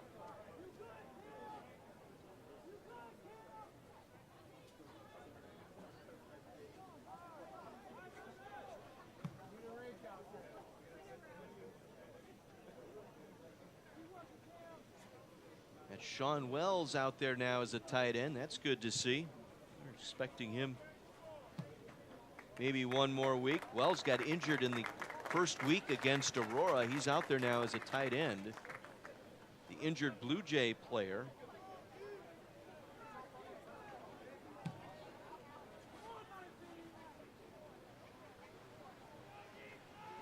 That's Michael Wilson, a freshman out of Broadville, Illinois. He's a backup defensive end. It's on the 2 deep. Walking off under his own power back to the Blue Jays sideline. 1st and 10 Carthage. Ball at their own 26-yard line. Freiberg in under center. Single back is McGarry. He'll get the call around the right side, and he stopped at the line of scrimmage. May have actually lost a yard. Joe Nixon, linebacker there to make the stop. Nixon leads the team in tackles, 42 coming into the game today, along with 20 solo tackles. It'll be a loss of 1, 2nd down and 11. Clock under 2 minutes to go here in the half. Bazaric in motion. They fake to Bazaric. Want to set up the screen. They complete the pass to McGarry. McGarry makes the catch. And across the 30 out to the 31-yard line, short of the first down. Give them full progress out to the 32. Bring up 3rd and about 4 here for the Redmen. Carthage 0 for 4 on 3rd down conversions today. Bazaric lined up in a slot here to the near side along with French. Cobb's single receiver tight to the line of scrimmage. Late blitz through the hands of Cobb's, incomplete. It was a late blitz that time. Freiberg had to get rid of it. Cobbs couldn't make the one-hand, right-hand catch that time, and it goes incomplete. Clock stop, minute 15 to play. 4th down for the Redmen, 4th and 4 at their own 32-yard line. Jawan Gaines, who had a nice punt return earlier, standing at his own 30-yard line.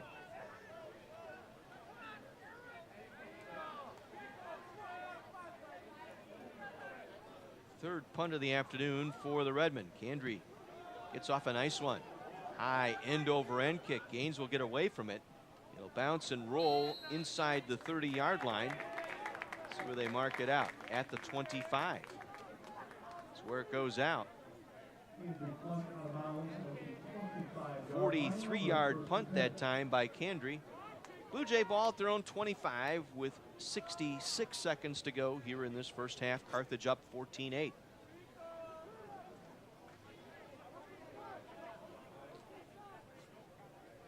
Blue Jays have all 3 timeouts at their disposal. Tahani, the sophomore, getting the start today. He's been in the whole time for the Blue Jays. Tight end Brockman in motion on a shuffle motion to the near side. Tahani under pressure. Gets rid of it. Arm hit as he's throwing. Incomplete. Nearest receiver was Austin McKellar. And Tahani is down. So official timeout for the injury. We'll take another look. We have the replay here. We'll take a look at it. Fry backed his defender right into Tahani as he stepped into that pass, and that might have been his center, Garrett Underwood, that may have rolled up on the leg of Tahani.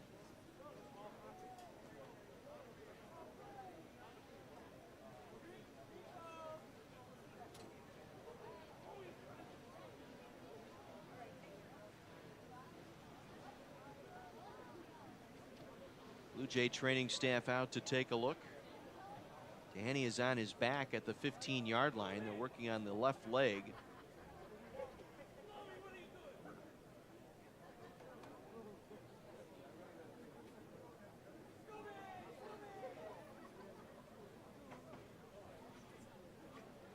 was just a strong rush by Cedric Fry. Just backed his rushing up the middle and back the center right into Tahani as he was releasing that football just as he was stepping into that throw. And it's a vulnerable position to be putting your quarterback in there anytime you drop back. Scores this afternoon, midway through the fourth. Illinois Wesleyan shutting out Carroll 23-0. Again, they're in a lightning delay down in Rock Island, early third quarter. Augustana leading Milliken 13-7. But I know Paul Chris, the head coach at Wisconsin, has his quarterbacks wearing a protective knee brace on that front foot that they would use. So as they step into the throw, they got some bracing on there, so has his quarterbacks used to that. But Tahani going to be helped off the far side.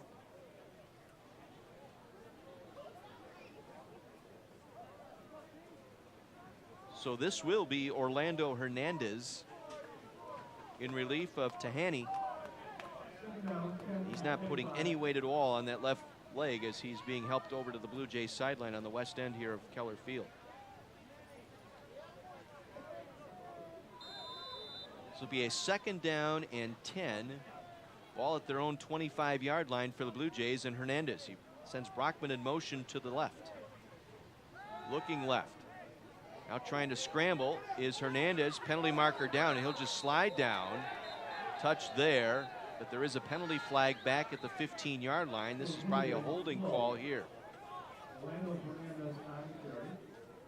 He just slid at the 23-yard line where he started his slide.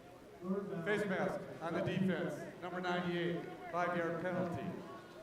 From the end of the run, remains 2nd down. So it's on Pete Laughlin for a face mask. There's the 5th penalty on the Redmen. Make it the 6th penalty on the Redmen today. So 2nd down and 7 is a 5-yard walk-off.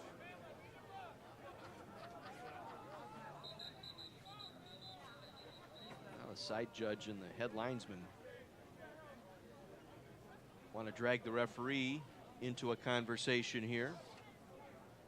Patrick Miles is our ref today.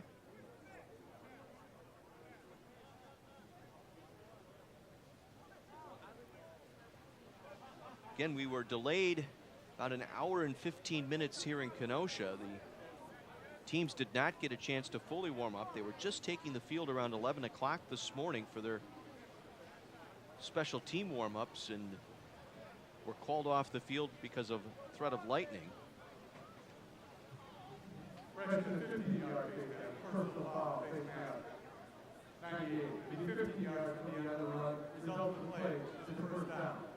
So they've changed the call from a 5-yard face mask to a 15-yard face mask, stepping it off and moving the football now out to the 38-yard line for the Blue Jays, and a fresh set of downs. This will be a 1st and 10 now for Elmhurst at their own 38 with 54 seconds to play.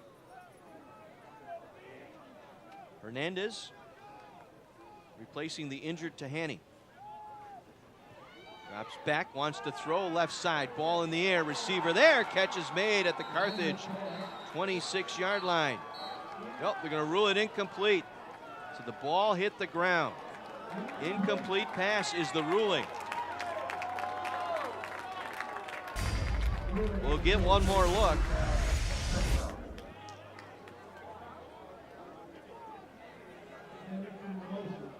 Moser made the catch, and then the ball came out as he hit the turf at about the 28-yard line. It's ruled incomplete. 2nd and 10 from the 38. It's tough to tell on that angle if the ball came out. Well, Moser's body had shielded that, and it was the field judge back there that made the call. Hernandez under pressure, and down he goes. Pete Laughlin again with a sack. Back at the 32, make it the 33-yard line. And now Redmond will take a timeout here. Yes, sir, with 28 seconds left. Save a little time here, maybe force a Blue Jay punt if you can get a stop here on 3rd down. Pete Laughlin having a pretty good afternoon. 6 tackles, 3 tackle for losses, and 3 sacks today for Laughlin. So timeout Carthage with 28 seconds to play here in this first half, up 14-8. Next week we're on the road. The bus to Bloomington next week. We'll take on Illinois Wesleyan in Bloomington, Illinois. We'll be with you at 12:30 next Saturday afternoon. A 1 o'clock kick from Tucci Field. Midway through the fourth in Bloomington this afternoon. Illinois Wesleyan leading Carroll 23-0. Augustana now, their play has resumed. They have extended their lead now 19-7 over Milliken. Later tonight, 4th-ranked North Central at Wheaton. North Park with the bye week this week.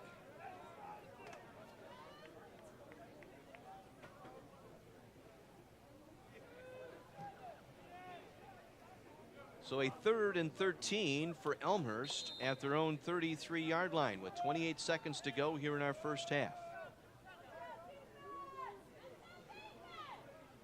Hernandez from the pistol. Drops back, under pressure. Scramble, sack back at the 32-yard line. Ball came out. They rule him down. Hernandez on the carry. Brought down behind the line for loss of 2 on the play. So it'll be a loss on the play as they flushed Stubblefield was on the sack. Hernandez. They'll give Stubblefield the sack. Timeout. Carthage. Carthage will take their second timeout, stopping play with 21 seconds to go. So 6 sacks here in this first half by the Redmond defense.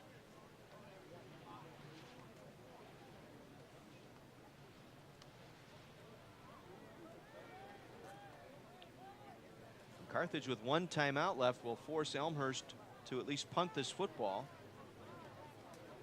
Maybe set up a nice return here.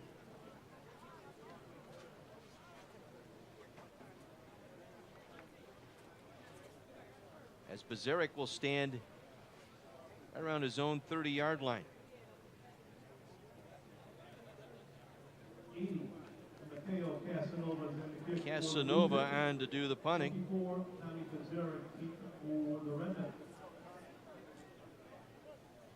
It's the 6th punt of the half here for Elmhurst.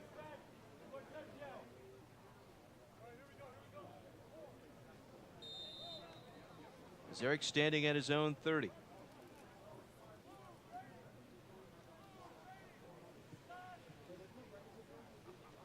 Casanova has it blocked. Blocked by the Redmen. Ball loose inside the 15. And Carthage will get it at the 14-yard line. Pressure off the near side. Might have been Gansky who got in there and blocked that one for the Redmen. Gansky, the senior out of New Berlin Eisenhower, with the punt block. And so it'll be Carthage ball just inside the Blue Jay 15-yard line with 13 seconds to go. Carthage has 1 timeout remaining.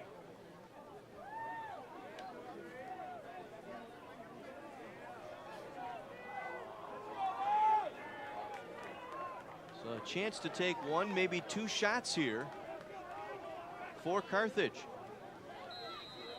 Special teams coming through once again, this time with a block punt. Freiberg will work from the pistol, has McGeary to his right. 2 receivers here to the near side, Bazaric in a slot. Looks right, now scrambles left. Gonna come down the near sideline. Freiberg will get out of bounds, stopping the clock with 6 seconds left. He'll get out near the 12-yard line. There is a penalty marker, middle of the field, back at the 20-yard line. It's gonna be called back. Holding, number 79 on the offense. 10 yards. Isaiah Trussell, the left tackle, called for the hold. So now a decision here for the Redmen. 6 seconds, you've got enough to get a play away, but if you end up in bounds, You have to call the quick timeout to get the field goal unit on. Or do you risk it now and go for the field goal here with 6 seconds to play? Ball will be at the 25-yard line, so it would be a 42-yard field goal. That's exactly what's going to happen here. Field goal unit going to come on. Lance Unlin on to attempt a 42-yard field goal. His longest last year was 45 against Illinois Wesleyan. This will be a 42-yarder from the right hash mark. Godlewski will do the snapping. Kiesel will hold. Snap, spot, kick, has the distance, and it is good. Just got across the crossbar with 1.1 seconds left. A 42-yard field goal by Lance Unlin, the sophomore. Carthage extends its lead to 9 now at 17-8. And Unlin was 4 for 5 last season, including that 45-yarder against Illinois Wesleyan here. He's now 3 for 3 this season. Had a 22-yarder against Bethel and a 26-yarder in week 1 at Aurora. So Carthage capitalizing on the Gansky block punt, able to turn it into points.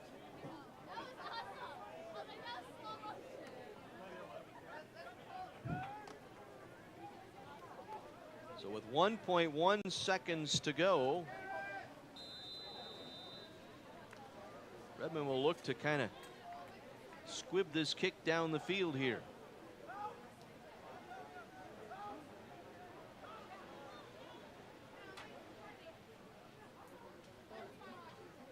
Unlin with the run up. He'll just chip it down, line drive. Right into the short man here on the near side, Kyle Bartholomew out of Hobart, Indiana. And that will end our first half here in Kenosha. Carthage getting a late field goal by Lance Unlin, and they will take a 17-8 lead into the locker room here at halftime at Art Keller Field in Kenosha. 17-8, Carthage on top of Elmhurst. We'll take a 2-minute break. Back to run the numbers from this first half for you right after this on AM 1050 WLIP.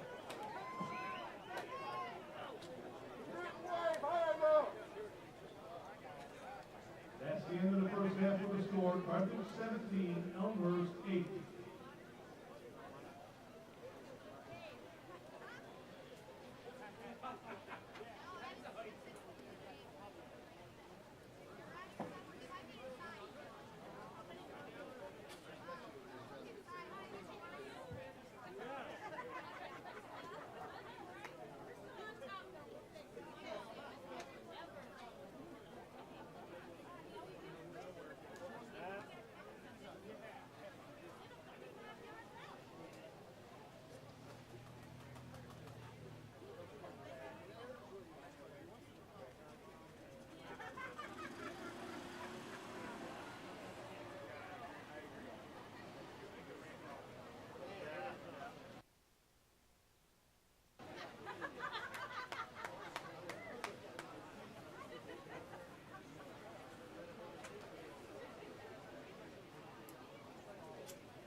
Carthage Redmond lead here by a score of 17-8 here at halftime. Redmond football on AM 1050 WLIP, brought to you in part by Anastos Motors.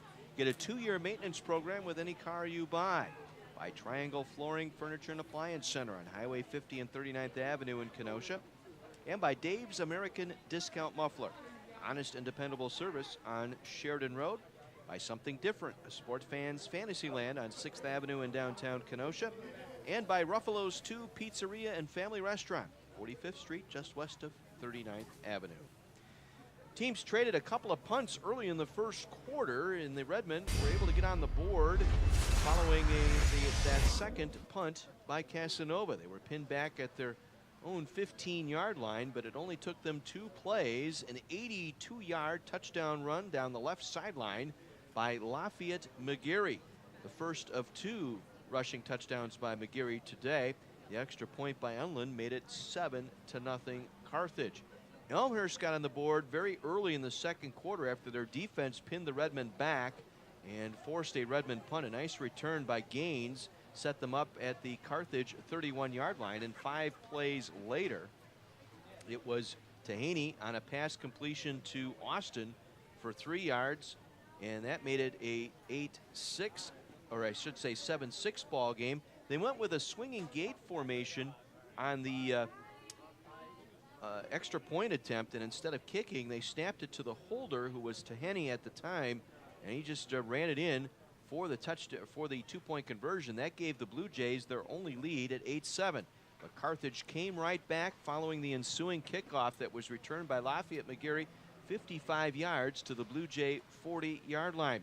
That set up a 6-play, 40-yard drive. Carthage went into a hurry-up mode from that point on, and it was Lafayette McGarry able to run it in from 3 yards out, his second touchdown of the game. The extra point by Lance Unland made it a 14-8 game. Carthage then scored late here in the second quarter. They got a blocked punt. Nick Gansky able to block a Casanova punt. That set him up at the 15-yard line. They ran 1 play. They were called for a holding call, so with 6 seconds left, the Redmond coaching staff, Mike Yeager, sending out the field goal unit. The big play on that touchdown drive by the Redmond, by the way, on that second touchdown drive was the Jamel Davis 25-yard run down to the 6-yard line. But then the Redmond got Lafayette McGarry to go in from 3 yards out. And as I said, the block punt toward the end of the half here, Carthage using their timeouts, forcing a 4th down deep in their Blue Jay territory, and it was Gansky getting the block punt, and that set up the 42-yard field goal by Lance Unland, his longest this season. And that's where we stand here, 17-8 at the half. Here are the numbers from that first half. Carthage with 182 yards, Elmhurst with 88. Carthage with 175 yards on the ground, just 7 in the air. Redmond just 1 for 6 passing today. Meanwhile, the Blue Jays, 88 total yards of offense, negative 11 rushing, and 99 passing for their 88 yards. Breaking it down individually, not a very good half for Kyle Freiberg, 1 for 6 for 7 yards, and he was sacked 3 times. Lafayette McGarry already over 100 yards rushing today. 9 carries, 101 yards, and 2 touchdowns. Jamel Davis, 9 carries, 81 yards today, along of 25. That set up the second touchdown. James Cobbs, 1 for 15. Dominic Lucido, 1 for 2. Receiving, Lafayette McGarry catching the only pass that was a screen pass of 7 yards. Meanwhile, for Elmhurst, 88 total yards of offense. Tahaney getting the start at quarterback before he left here in the second quarter because of an injury, was 7 of 13 for 99 yards, 1 touchdown pass, and 3 sacks this afternoon. Orlando Hernandez coming on late here in the second quarter, 0 for 1 throwing the football. He was sacked 3 times as well. Tahaney was rushing the football, 14 carries for a net of 13. Holloway 3 carries for -4, and Hernandez credited with 3 rushes for -9. So that's where you get your -11 rushing here today. Receiving, Hassan Austin, the freshman, with 3 receptions, including a 26-yard touchdown catch. He has 3 receptions for 43 yards. Rockman, the tight end, 3 for 37. Holloway, 1 for 19. Punting the ball this afternoon, Nick Candry with 3 punts, a 39-yard average, a long of 43. Casanova, 5 punts this afternoon, a 34-yard average, a long of 56, with 3 inside the 20, plus 1 blocked as well. Third down conversions, we haven't had one yet today. Elmhurst 0 for 7, Carthage 0 for 5. Redmond also 0 for 1 on 4th down, trying to convert an early 4th down, very early first drive here today. Penalties, that's a different story. Carthage flagged 8 times in the first half for 72 yards. Elmhurst yet to commit a penalty here today. Time of possession in favor of the Blue Jays, just over 17 minutes for Elmhurst, just under 13 minutes for the Redmen in that first half. Defensively, Emmett Trost with 5 tackles, including 1 tackle for a loss. Pete Laughlin with 4.5 tackles today, including 3 sacks. Cedric Fry with a pair of sacks as well. And so Redmond, Carthage leading it here at the break by a score of 17-8. We'll pause. We'll take another 60 break. When we come back, we'll visit with Tyler Funk. Tyler Funk, part of the Carthage Athletic Hall of Fame banquet that took place here at Carthage College last night. Funk, who was the punter and kicker for the Redmen back in 2009 and 2010, will join me when we return here at Keller Field. 17-8 your score. Carthage in front on AM 1050 WLIP.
Catch up with one of our former Carthage Redmond football players and newly inducted member into the Carthage Athletic Hall of Fame, Tyler Funk. 09 and 10 seasons here for Carthage, and a little All-American nominee as well, and try to catch up with Tyler a little bit. Tyler, congratulations on the award. Thank you very much. It's an honor to be here. Tyler, kind of a roundabout way to get here to Carthage. You originally went down to Illinois State. Yeah, I was down at Illinois State for my first 2 years. I redshirted. I started my sophomore year. Kind of got into some trouble academically. Lost some playing time towards the end of the year. Ended up transferring back. And I had talked to Coach Ruxy in high school and know Dr. Bond my whole life through playing sports with his son, Steve. And I gave Coach Rux a call, and he says you're more than welcome to come down. I know he was a great guy. It's a great program, great facilities, right on the lake. It had everything that I really wanted to. And came into camp that year. I found out that I had to sit out a year because of the transfer rules. And immediately I'm thinking, Rux is going to be upset with me. But he said, go get everything fixed, get ready to go, come back next year. You've always got a spot on the team. And came back the next 2 years, and thankfully was successful on the field with the help of many others from the coaching staff. I was going to say the recruiting aspect. It was more or less, I'm looking for a change, and Carthage was willing to make that change happen. Absolutely, yeah. It was actually between this and lacrosse. I had my 2 choices down too, and Coach Rux kind of had a little pitch for me, and sure enough, there I was. Came down, and camp started, and we rocked with it. What do you recollect about the 2 years, 09 and 10, that you were here with playing for the Redmen? Oh, it was an absolute blast. I love playing for Coach Peoples, Coach Rux. We had some good times. We had the first year I was here, so we went 7-3, just missed it. But Merchant, Kahneman, Evan Jones, Clark. When we beat Wheaton that last game of the season down at Wheaton to knock them out of the playoffs, that was probably one of the best memories that we've had as a team for sure at Carthage. I remember the two 52-yard field goals. Okay. I remember hitting that, and I remember the one against Concordia. Yeah. Go through what was going through your mind. I remember the first one we were playing. It was against North Park, and it was into the wind, and it was right on the edge. And Rux looks at me. He goes, "You think you can get it?" I says, "I'm gonna have to hit it. I'm gonna have to hit it good." And he goes, "Just get out there already." And I'm like, "Oh great, well I have no choice now." So I ran out there, and thankfully it was one of those ones. Is kicking's kind of like a golf shot. When you hit it good, you know that you hit it, and that was definitely one. As soon as I hit it, I knew it was good, and it was awesome. It was great to see the offensive line, all the players come off the field, jump on me. I still remember Shreds throwing a bucket of water right on me, and I walked back and I'm like, "Come on, man! We're up 35 right now. Like, here we go." So, but yeah, it was great. Shreds is now coaching at Case High School. He's the head football coach there, Brian Shreddle. Yeah, I saw him actually at because I teach at Racine Unified. I saw him when our big first day back, and he's doing a great job there. He took over that program, and it's kind of been some tough times, and slowly but surely he's doing a really good job. He's a great guy. He's a perfect guy for it. It's funny. You look around here in southeast Wisconsin. You look around and you see the coaching tree that Coach Rux planted here. You've got Matty Rizzo was a grad assistant around that time you were here, and he's the head coach of Bradford. You got Paulie Hoffman, who played for Rux. He's now the head coach at Indian Trail. Shreds over at Case, and it's just amazing how much of an influence Coach Rux had on his players. Absolutely, and I kind of keep up with some of the guys, and there's still guys down in Illinois that are coaching. Eater's coaching. Dan DeBuff just made it to the state championship last year. Grayson's down in Illinois, and it's just they all kind of rep what he does, and it's funny because they all say the ACE, with their programs, attitude, character, and enthusiasm, and that just stems off from him, and it shows an effect of how much he really had an effect on all of his players. You following the alma mater? Racine Horlick off to a very good start this year. Yeah, I actually went to the first game last week that I've been to all year. They got some backs, man. This Garcia kid and Sims, they are shifty, I'll tell you that, and their defense is really, really good. I know the offense coordinator there, and I was talking to him, and Fletch has done a really good job, and hopefully, they can keep this going throughout the playoffs and make a deep run in the playoffs. Now, you mentioned you're back home. You're teaching here in Racine. What exactly are you doing? Yeah, I'm teaching 4th grade at Knapp Elementary. This will be my 5th year there, and 6th year in the district. So coming back, and it's nice, be around Racine and see the changes that have happened within Racine Unified and the changes that are going to be happening still, and just give back to the kids that you grew up with. So it's awesome. That is Tyler Funk, who is returned last night, part of the ceremony we had last night. 10 individuals going into the Carthage Athletic Hall of Fame last night, and among them Michelle Pelka for women's swimming, Amanda Croy-Patsky also going in for women's swimming, both 2011 graduates. Glenn Schumacher, men's cross country and men's track and field, for a graduate of 1976, part of the 1973 cross country championship team. Just to put that in perspective, Carthage was the last team to win that. Alcarius came aboard at North Central. They have won the last 42 cross country championships at North Central over the last 42 years. Brad Livingston, class of 06 for men's tennis. Diana Jacqueline. It was good to see Diana and now Diana Destis and her family, and Billy Jacqueline and that Jacqueline family all came up last night. It was good to visit with them. Had a great time with Jim Miller, 1997 graduate. Miller played baseball here at Carthage. He was actually drafted by the Milwaukee Brewers in the 11th round after Carthage in the 1997 MLB draft. Alyssa Schrader-DeSicco was also here honored last night, the class of 2012 for softball. We mentioned Tyler Funk, Michelle Medea for women's volleyball, and Randy Hansen for men's volleyball, rounding out the evening last night. And nice remarks from new Carthage president John Swallow, Bob Bond, in his last Hall of Fame banquet. He will be retiring next July. So it was a great evening of fun last night here at Carthage College. Glad to be part of that in the Hall of Fame class of 2017. Both teams back on the field, ready to get things going here to start this second half. Carthage with a late field goal in that second quarter, lead at 17-8. They will get the football to begin this second half. It's gotten a little bit cloudier and a little more foggier here at Carthage College. Lights have been on since the beginning of the game. And again, we got a late start this afternoon. We actually kicked off at 2:15 this afternoon because of a lightning delay.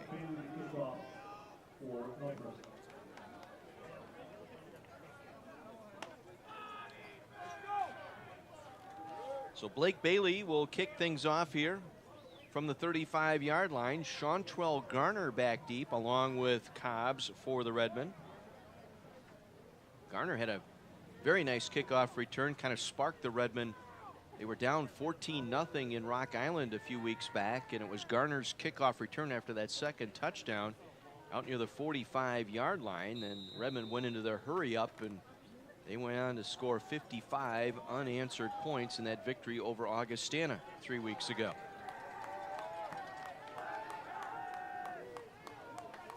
Bailey with the run-up will kick this one away, and it will go to Garner.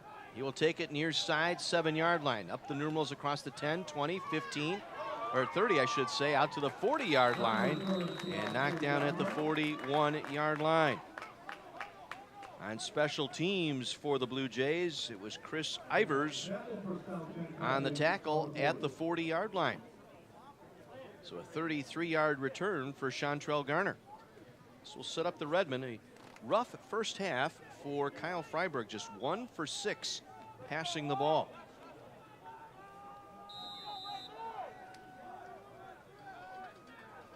It'll be Jamel Davis in the backfield along with, he'll be the lone man in the backfield as Freiberg now will work in under center. Play fake, rolling Freiberg right. Freiberg gets it downfield, completes the pass. Wells with the catch just across midfield. Good to see Sean Wells back out there for the Redmen. Wells had been out since the second half of the first game against Aurora, making that catch. Wells, the 6'2", 230-pound junior.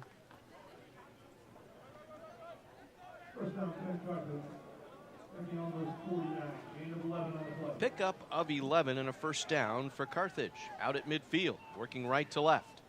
This time they'll hand it off. This is Davis around the near side. Davis out of bounds at the 40-yard line. They'll officially mark him out at the 42. Gain of 8 on the play for Jamel Davis. Nice block over here on the left side. Again, Trussell, Godlewski, Barker back out there, Kudra at right guard, and Cam Cotter at right tackle. Wells, the tight end, lined up here on the left side. Freiberg will work from the pistol with Davis in the backfield. Davis gets the call again, going up the middle. Davis spins out of one tackle, dives forward inside the 40, down to the 37-yard line. Pickup of 5 for Jamel Davis. Obador there to make the tackle. Obador, the corner here on the near side. 1st and 10 Redmen at the Blue Jay 37-yard line. Zach Grabner in at tight end now. He'll move over to the right side. They'll run this stretch play to the right to McGeary. Has the seam around the right side. McGeary on his feet inside the 20 and out of bounds near the 10-yard line, but a penalty marker's rained down at the 30. Boy, the Redmen penalized excessively here this afternoon.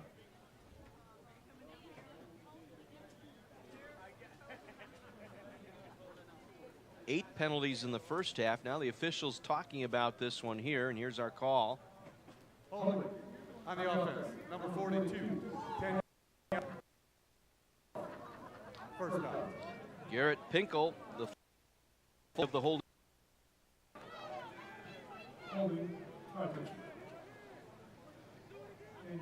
It's 10 from the spot of the foul, so this will move the football back to the Blue Jay 42-yard line. Turns out to be a 1st and 15 now for Carthage. Evan French will split out to the right side. Cobbs here to the left side. McGeary the single back.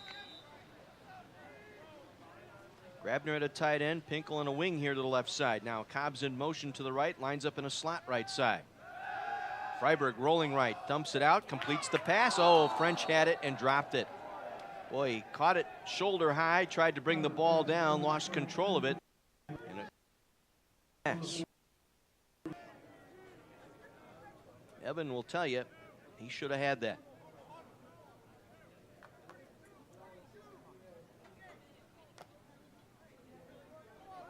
French will line up now here to the left side with Cobb to the right side on 2nd and 15 from the Blue Jay 42. Just underway, second half. Carthage leading 17-8. McGarry to the 40-yard line, and that's about it. Gain of 2, sets up 3rd and long now for the Redmen. Wells will check back in as a tight end. Also, Bazaric will come in now as an extra wideout. Dominic Lucido replacing Lafayette McGarry at the tailback spot. And French to the far side with Bazaric in a slot. Freiberg will work from the pistol. Lucido will move over off his right hip. Blitz is coming. Freiberg dumps it out. Looking over the middle. It is intercepted at the 5-yard line. In and out of Bazaric's hand. The defender with it across the 20 and out of bounds at the 27-yard line. Bazaric had it.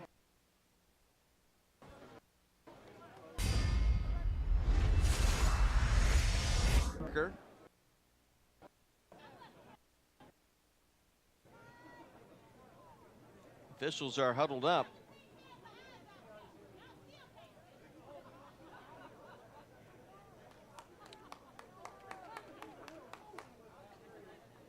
Pass interference. On the defense, number 29. 15-yard penalty. From the previous spot, automatic first down. So Angel Mata, who was defending Bazaric back there at around the 10-yard line, got there early and called for the interference. Pass interference, Elmhurst. So the penalty will move the football to the Blue Jay 25-yard line, and it will be a first down for Carthage. That's the first penalty of the afternoon, charged to Elmhurst. French will line up to the right with Cobbs in a slot right side. Wiggum a tight end right, Wells tight end left here with McGarry the single back, Freiberg in under center. Stretch to the right to McGarry. McGarry breaks a tackle. McGarry inside the 25 and out of bounds near the 20-yard line. Gain of 5 on the play for Lafayette McGarry, the junior, out of Hope Academy in Chicago. A nice block out there, the right side. Kudra and Cotter did a very nice job with Godlewski pulling off the left guard. Officially goes as a gain of 6, second down 4 for the Redmen. 3 minutes into our third quarter, 17-8 Carthage. McGarry gets the call again, up the middle, breaks a couple of tackles, still on his feet, moving the pile down to the 10-yard line is Lafayette McGarry. From the 19 down to the 8-yard line. Gain of 11 by Lafayette McGarry. Keeps adding to his totals here today.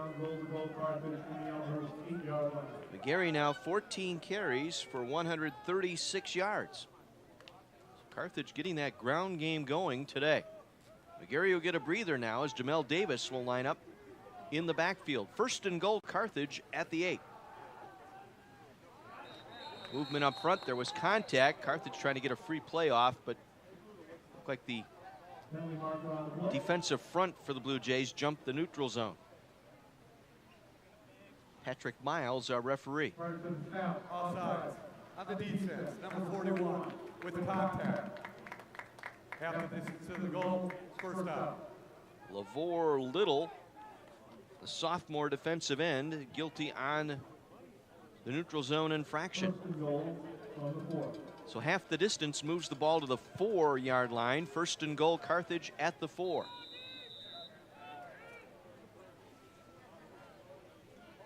Grabner, the tight end, rolling to the left side. Pinkel lined up offset in the backfield. The give is to Davis. Davis nearly fumbled. He had to grab that ball twice. Got it inside the 5. Line of scrimmage, maybe a yard. That's it for Jamel Davis.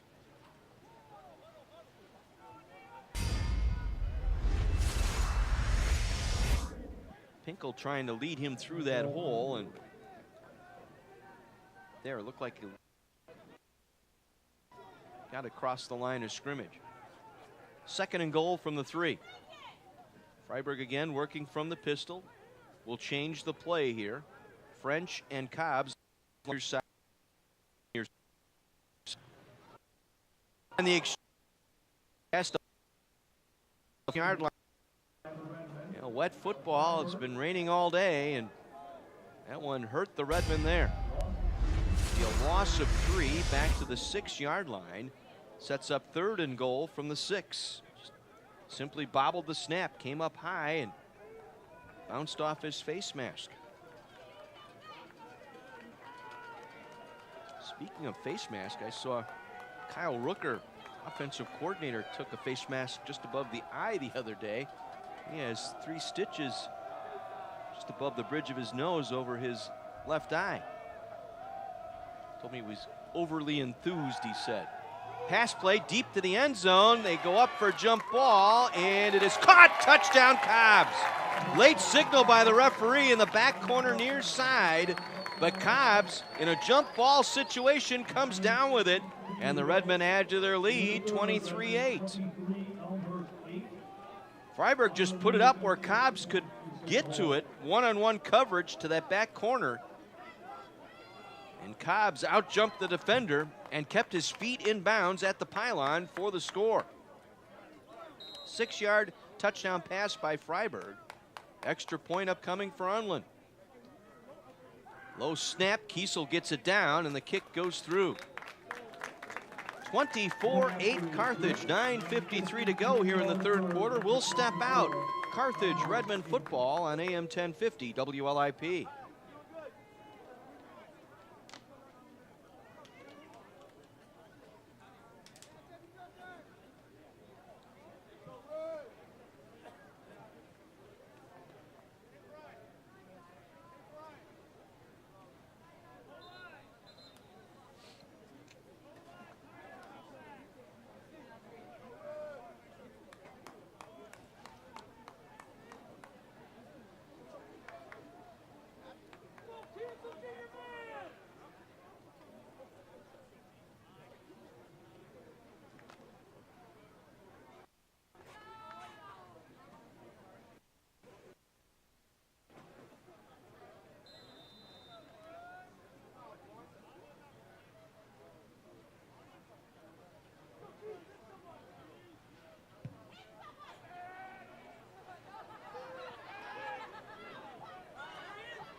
Gaines with the kickoff return from Unland out across the 15 to the 16-yard line. A 9-yard return. And the Blue Jays will get their first possession here of this second half. Redmond, 11-play, 60-yard drive. The big play, the pass interference on Mata as he collided with Bazarek, who was trying to make the catch, over the shoulder catch, made contact with him before the ball got there. It deflected off Bazarek into Mata's hands, but the play was called for interference, so the Redmen kept possession and able to get it in on the 6-yard touchdown pass from Freiberg to Cobbs. Now Hernandez in relief of Tahani, who left the ball game with a leg injury in the 2nd quarter, hands it off to Holloway, and he's stopped for no gain.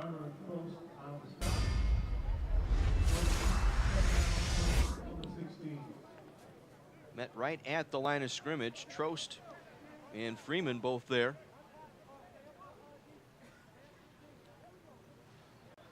So it goes as an 11-play, 60-yard drive for the Redmen. 24-8 Carthage, 9:12 to go, 3rd quarter. 2nd down and 10 from the 16 for the Blue Jays. Holloway again trying to go up the middle, nothing there. Runs right into Cedric Fry, who takes him for a ride back to the 15-yard line.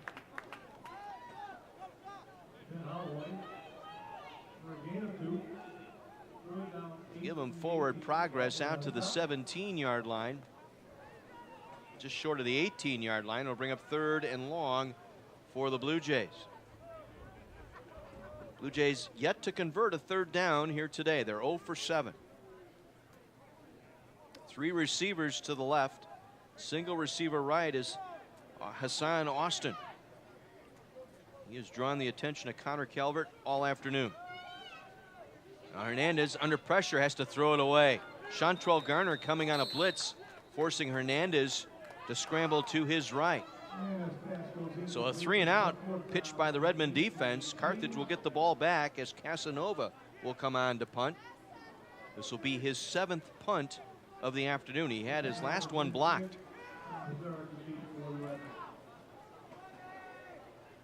Bazarek standing at his own 40-yard line.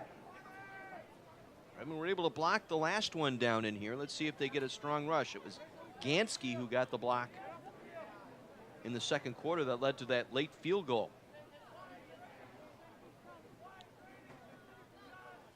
Casanova waiting, gets a good snap. Again, a strong rush, gets this one away. It's going to be a short punt. And Bazarek makes the fair catch at the 48-yard line. Just a 34-yard punt. Carthage given a short field here with 8:13 to go in this third quarter, leading 24-8. See if we've got any finals yet around the CCIW. Let's take a look at some of the scores. There were 2 other games going on this afternoon. It is now final in Bloomington. It was Illinois Wesleyan 30, Carroll Nutton. Augustana 27, Milliken 19 late in the fourth quarter. And then later tonight, Wheaton will entertain number 4 ranked North Central. Freiburg in under center, offset eye with Pinkel and McGeary. Play fake to McGeary. Freiburg wants to throw, completes the pass to Pinkel. The fullback makes the catch, taking a tackler with him inside the 45 down to the 44-yard line. Garrett Pinkel with his first catch this afternoon. 5'10", 235-pound sophomore out of Fort Myers, Florida. Gain of about 7 sets up second down 3 for the Redmen.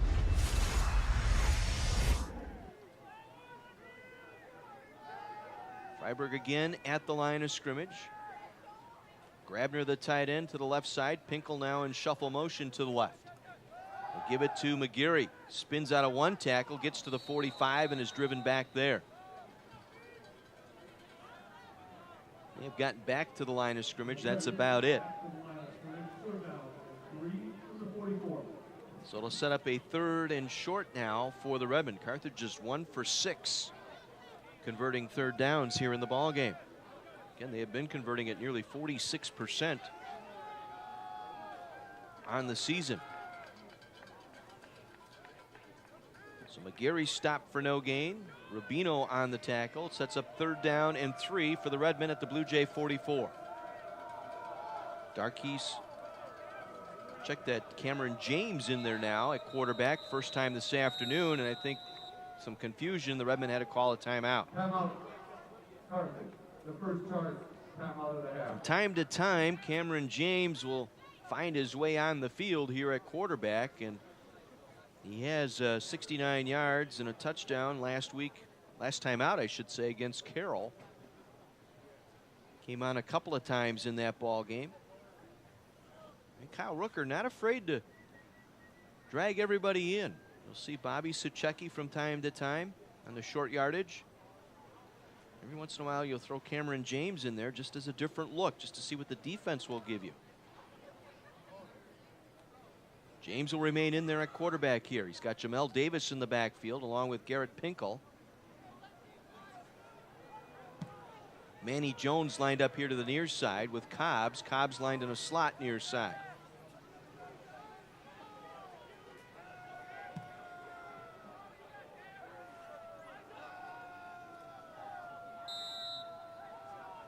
James will work from the pistol, has Davis off to his left. Pinkel now in shuffle motion to the left side.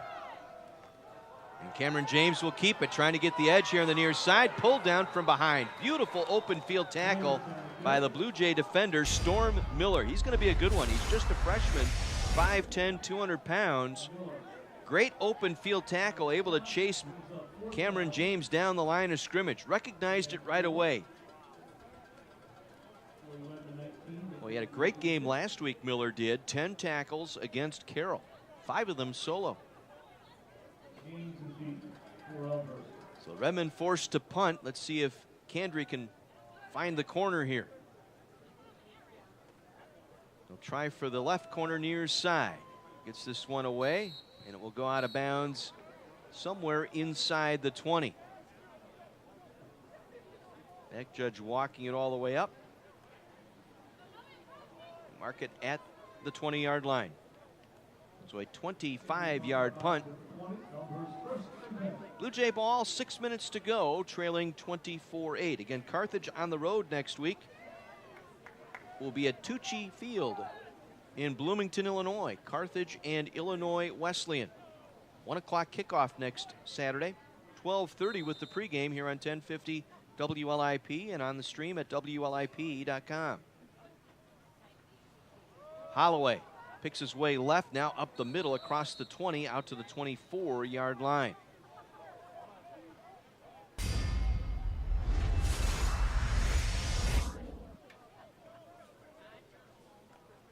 Good run that time. It's his first positive run. Cameron Stubblefield in on the tackle.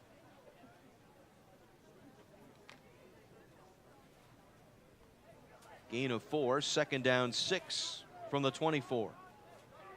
Orlando Hernandez, quarterback, gives it to Holloway again, and he is stuffed behind the line of scrimmage. A big red wall that time, and that was Cedric Fry. Big Ced right there.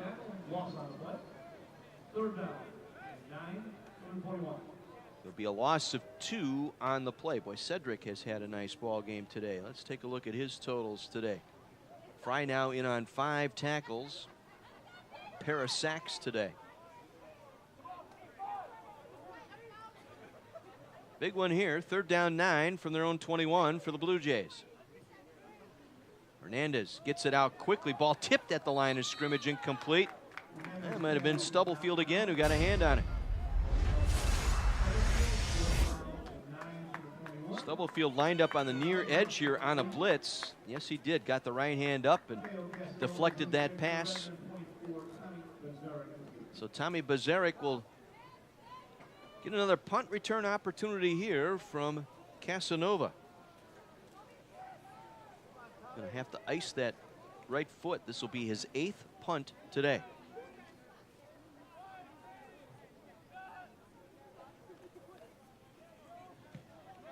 Oh, low punt. Returnable. Bazarek from his own 44. Circles back to the right. Gets to midfield. Tried to cut back, but ran right into a Blue Jay defender at the 48-yard line of the Redmen.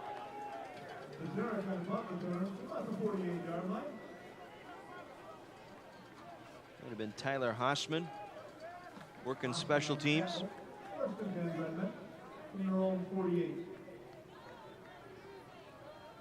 So it'll be Redmen ball, 1st and 10 from their own 48-yard line. 4:29 to play. We're in the 3rd. A late start today because of the weather. And a lightning delay of 1 hour and 15 minutes. Kicked this one off at 2:15 this afternoon. So hope you're enjoying this one wherever you may be. Freiberg in under center. Hands it off, McGarry. Out to midfield. Gain of about 2 for Lafayette McGarry.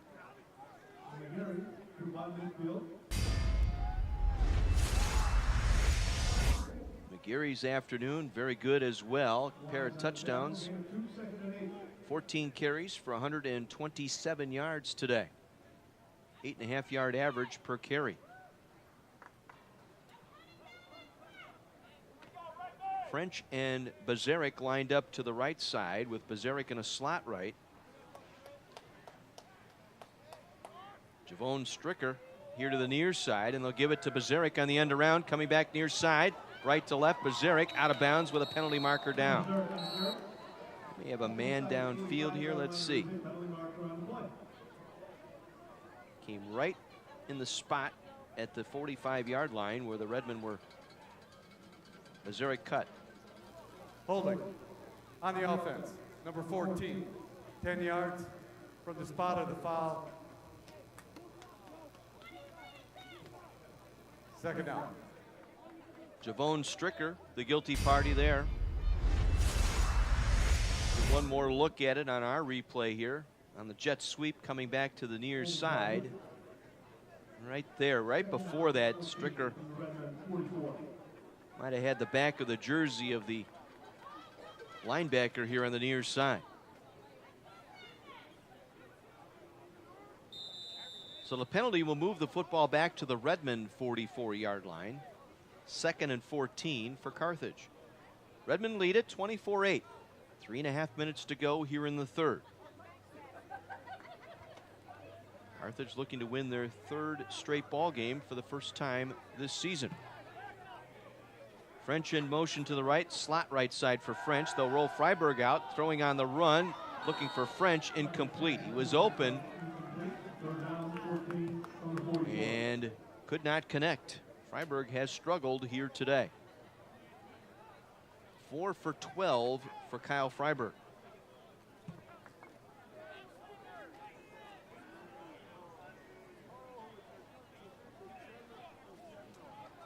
So this will be 3rd and 14 from the 44. Redmond just 1 for 7 on 3rd down today. Lucido in the backfield. Mazarek and French lined up to the right side. Stricker here to the near side. Freiberg wants to put it up. Steps in, fires, completes near side to Wells, the tight end, just across midfield. They'll mark it at the Blue Jay 49-yard line, well short of the first down. They'll bring up 4th down, and the punting unit coming on for the Redmond. Candry on to punt for the 5th time this afternoon, averaging 35 yards a punt. Again, we'll try and drop this one in somewhere inside the 20. Gaines is back. I would be surprised if Candry punts it to him. A low snap, gets this one away. Again, drifting to the near sideline, and it will go out near the 15-yard line.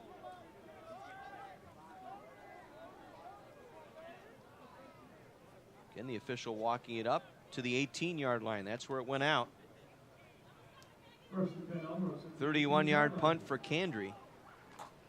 Blue Jays will take over on their own 18-yard line with 3:05 to go here in the third, trailing 24-8. Their only touchdown coming early in the second quarter.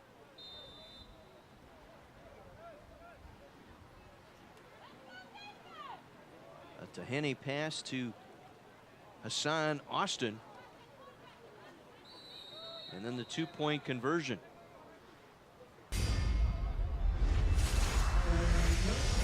Holloway getting the call here. Out across the 20. Gain of 2 on the play.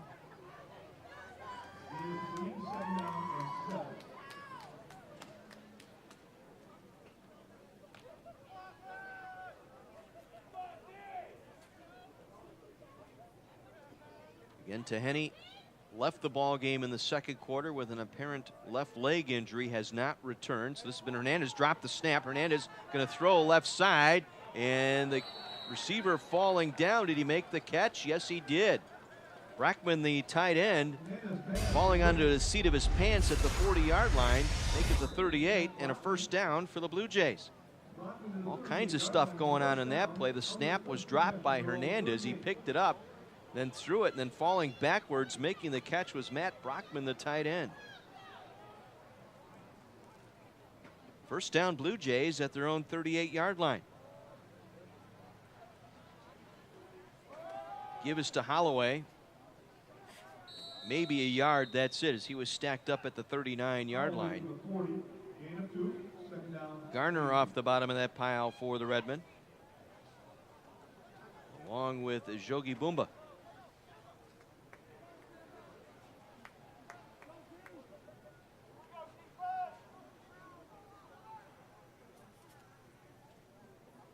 Second and 8 for Elmhurst. Clock rolling, minute 25 to play here in this third quarter.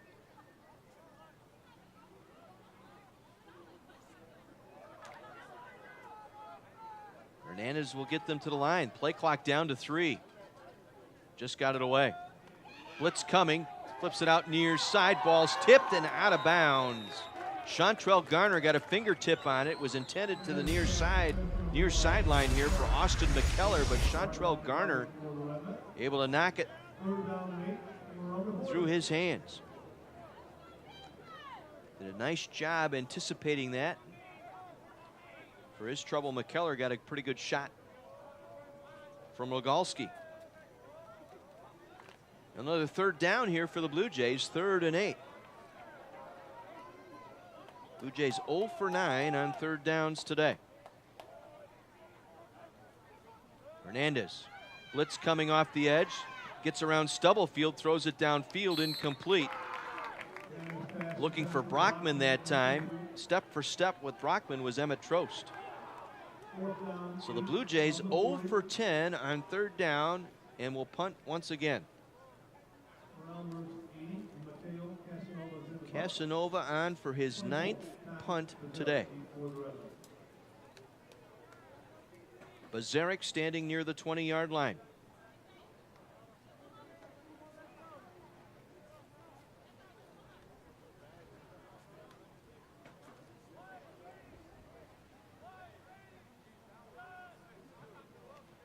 Good snap back to Casanova. Low line drive again, returnable by Bazarek. Makes the reception at the 23, across the 30, across the 35, out to the 36-yard line. A 13-yard return for Bazarek. Hassman there to make the tackle. And so Carthage ball at their own 36-yard line with 53 seconds to play here in the third.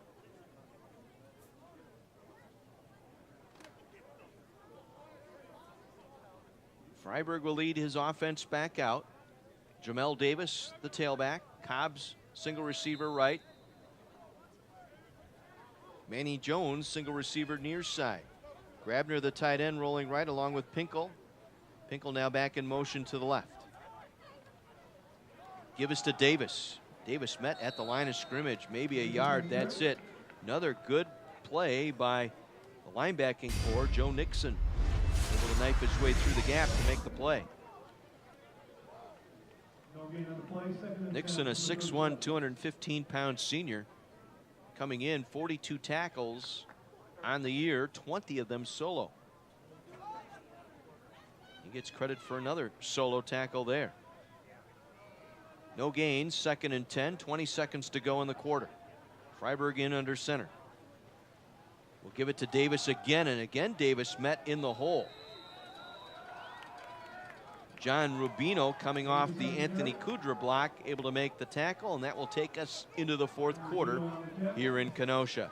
3 quarters in the books at Art Keller Field, and the Redmen lead the Elmhurst Blue Jays 24-8. Back with 4th quarter play after this on 1050 WLIP.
Redmen facing yet another 3rd down here to start this 4th quarter. They are 1 for 8, leading 24-8.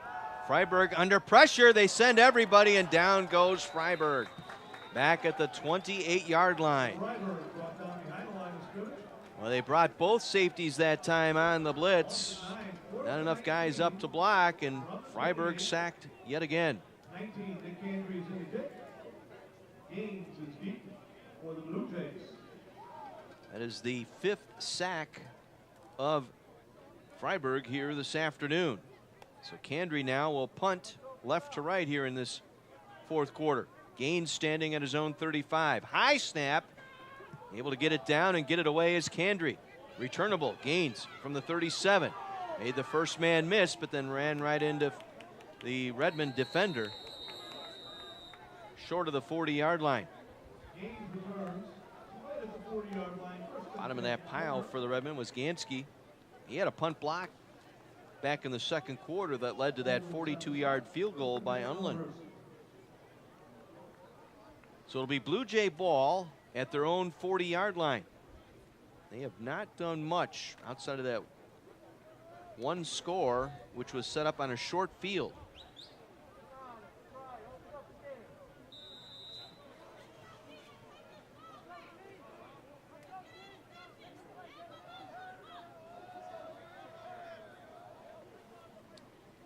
Hernandez looks right, looks left, throws right through the hands of Holloway, incomplete.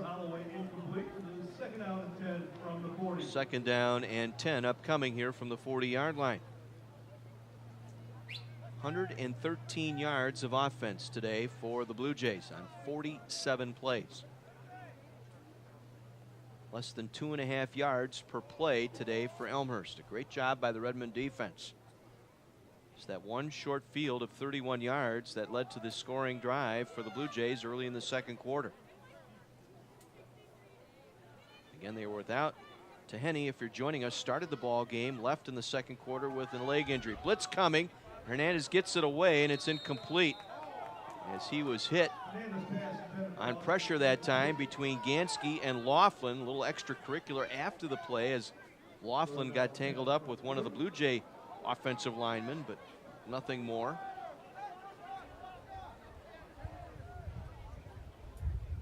So quickly, a third down here for Elmhurst. 3rd and 10 for the Blue Jays at their own 40.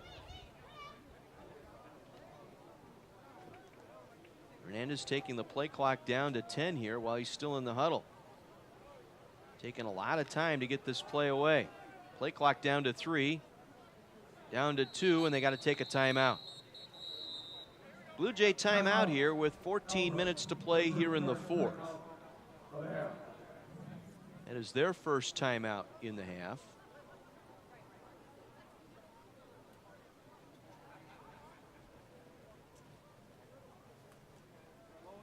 And Augustana leading Milliken 27-19. That game late in the 4th.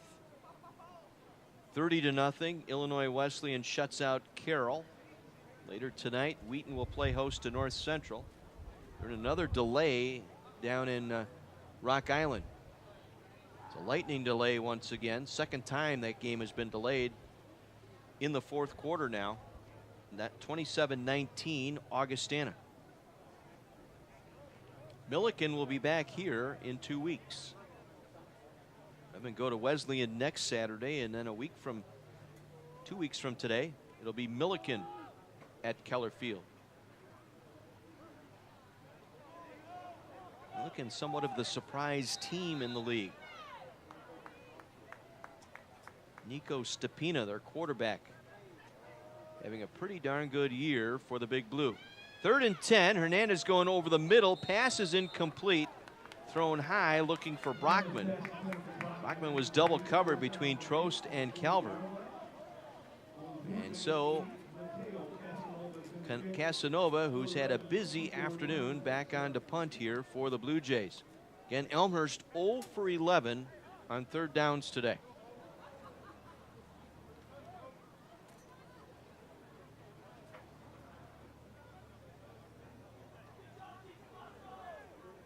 Bazarek standing at his own 25 to my left.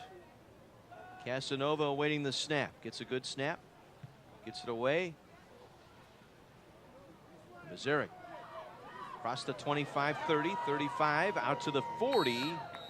Where he's wrestled down there. Nice 12-yard return for Bazarek out to the 40-yard line. 13:49 remaining. Carthage 24 and Elmhurst 8. And earlier today, women's volleyball down in Chicago. The Lady Reds fell 3-1 to North Park, suffering their first conference loss of the season. They're now 4-1. Later on this evening, men's and women's soccer from Decatur.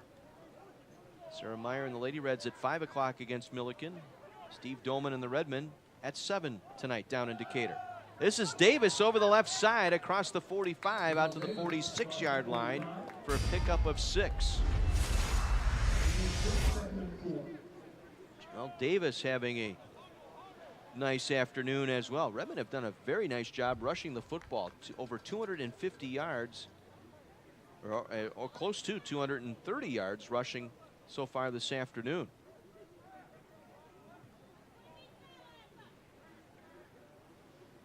Davis now over the 100-yard mark. Look at the call again, and he is stacked up.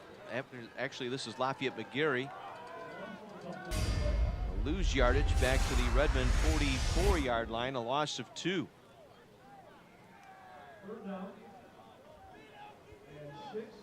Offensive line just not getting any traction right now, firing off that football. And that's a credit to the Blue Jay men up front. They made it tough on the Redmen here since the opening drive of this third quarter. Carthage took the kickoff to start this second half and marched it in an 11-play drive that took nearly 6 minutes. Freiberg throwing on third down, completes the pass. Evan French with the catch across midfield and darts out of bounds at the Blue Jay 46-yard line. Pickup of 12 for French, his first catch today. And Carthage now back into Blue Jay territory. Wiggum will come in at a tight end, replacing Grabner. Saw Sean Wells today, made a couple of catches. Good to see him back on the field. And he left the Aurora game injured. As Freiberg rolls out to his right, throwing right through the hands of Cobbs, incomplete. Cobbs should have had that one. It was thrown a little high, but he got both hands on the football and it went right through his fingertips.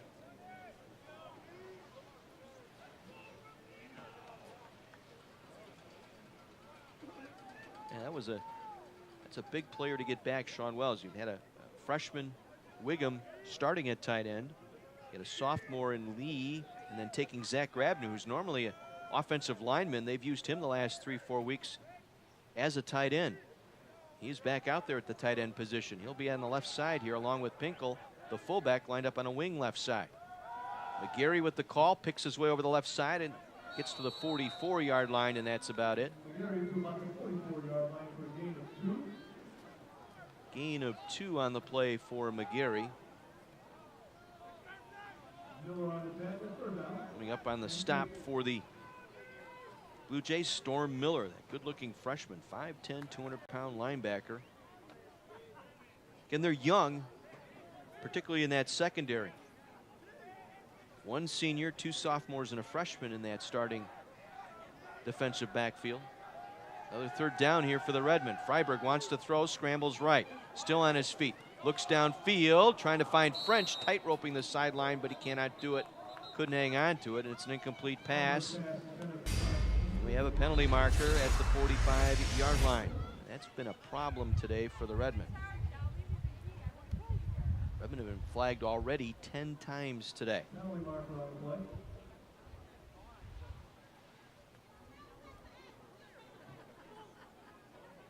Maybe a holding call here against the Redmen. Plantz going over the options, he'll decline it.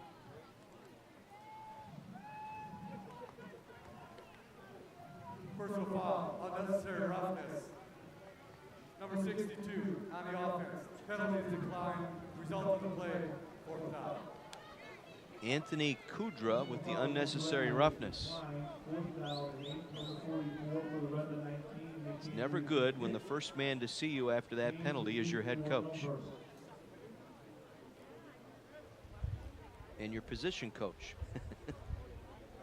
Joe Hensel. That's an R-rated conversation right now.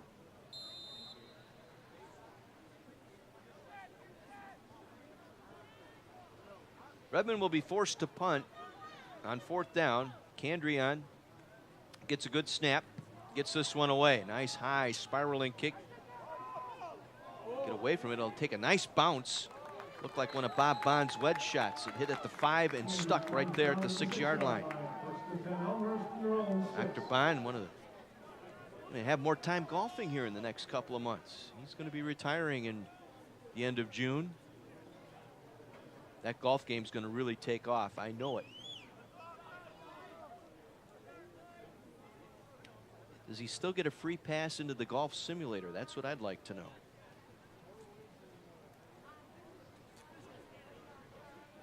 Blue Jays will take over on their own 6-yard line. 11:04 to play here in the fourth. Redmond up 24-8.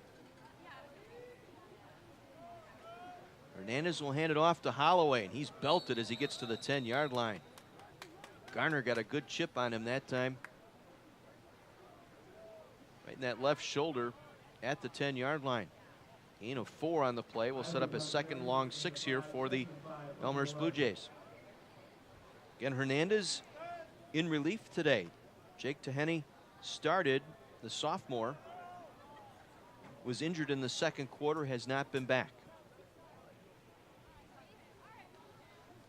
And they'll give it to Holloway. Breaks one tackle across the 10 out to the 13-yard line. Redmond had a chance to get him right behind the line of scrimmage. That was Eric Freeman who got the first lick. Couldn't get him to the turf, and Garner had to finally get him down after a gain of 2. Third and a long 2 now for the Blue Jays. Again, they are 0 for 11 on third downs today.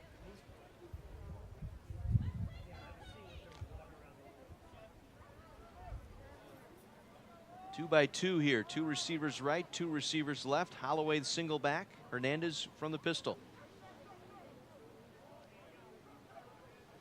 Wants to throw. Puts it up far side, and it's through the hands of Hassan Austin, the intended target down that far sideline.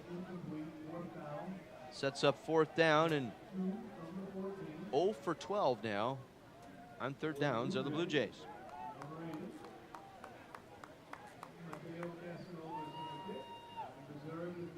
Casanova on to punt. This will be his 11th punt today.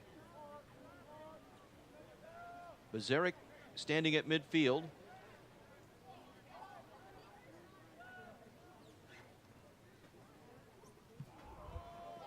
A high knuckling punt. And Bazaric will signal fair catch and make it at the 49-yard line of the Redmond. 37-yard punt with the fair catch by Bazaric. 9.5 minutes to go. Redmond lead at 24-8. The only score here in this second half by the Redmen. Kyle Freiberg, 6-yard touchdown pass to James Cobbs. That was the opening drive to start this second half. 11 plays, 60 yards. Sean Wells back in there now at a tight end. Davis the single back. Manny Jones split to the left. Stricker split here to the right with Bazaric in a slot left side. Now comes in motion. They'll give it to Davis. Davis driven down for a loss. Not much there.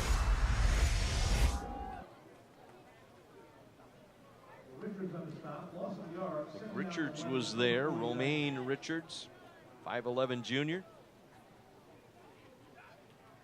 Loss of 1, second down 11 for the Redmen.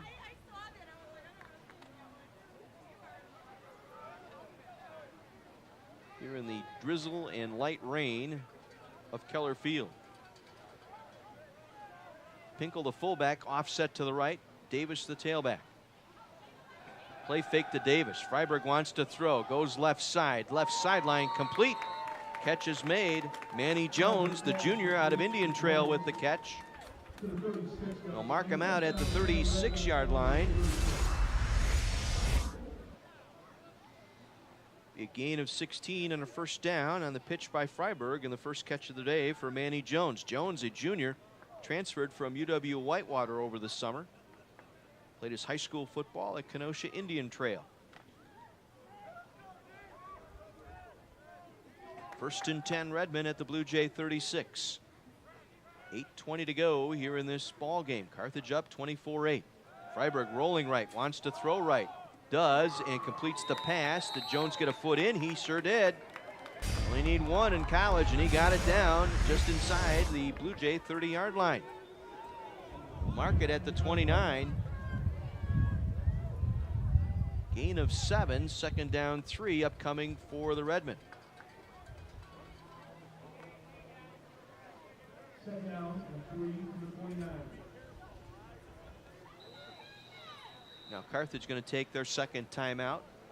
We'll take a break as well. 7:59 to play. 24-8 Redmond. Back after this on AM 1050 WLIP.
Play resumes. Jamel Davis on the carry. Going to be stopped short of the first down. Brings up 3rd and 2 for the Redmond. John Weiser back with you at Keller Field. 24-8 Redmond in front. 7.5 minutes to go in this one as the rain picking up a little bit.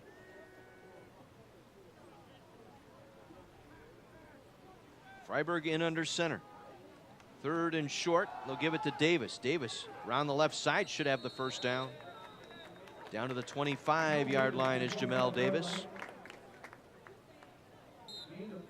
Pickup of 3, that's what they needed. Keep the chains moving, keep the clock rolling. Dick in there to make the tackle for the Blue Jays.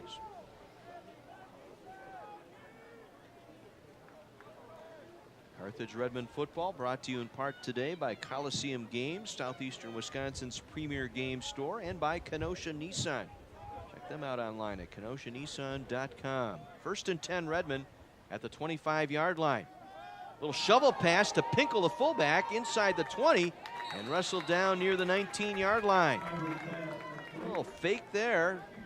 Fake the handoff to McGarrett, and then Pinkel circling back around. He was lined up in a wing on the left side.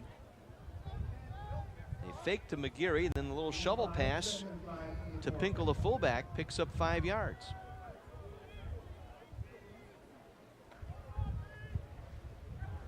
Second down, 5, just inside the Blue Jay 20-yard line. Grabner back in at a tight end. He'll line up left side. Pinkel now offset in the backfield to the left with McGarry, the tailback. Handoff to McGarry. McGarry over the left side. McGarry inside the 15, down to the 12-yard line. Gain of 7 that time by Lafayette McGarry.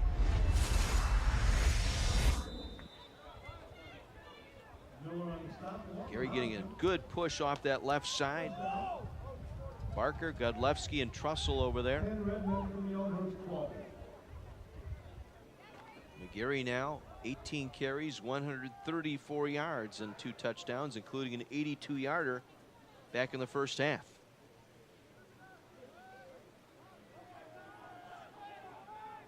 This is Suchecki now in under center at quarterback. He will hand it off. This is Cobbs out of the backfield. Cobbs inside the 10, Cobbs to the 5, Cobbs diving and short of the goal line. Got it down to the 2. Gain of 10.5 and a first down for the Redmond. It'll be 1st and goal Carthage here. Clock rolling. Stop now while they get the chain reset, and they'll wind it up. So 1st and goal Redmond, and a chance to put this one in the icebox.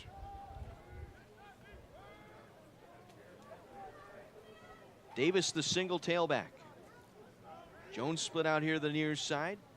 Shuffle motion now by the fullback Pinkel. The give is to Davis. Davis, second effort, touchdown Carthage. Jamel Davis in for his first touchdown this afternoon. 38 Carthage. Davis over 100 yards now, 19 carries, 104 yards, and a touchdown today.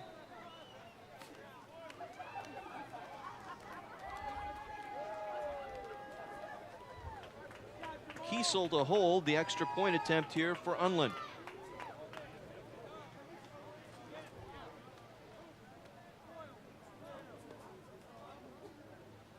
Good snap, ball down, kick is up, and the kick is good. 31-8, Carthage, just under 5 minutes to play, will step out. This is Carthage Redmond football on AM 1050 WLIP.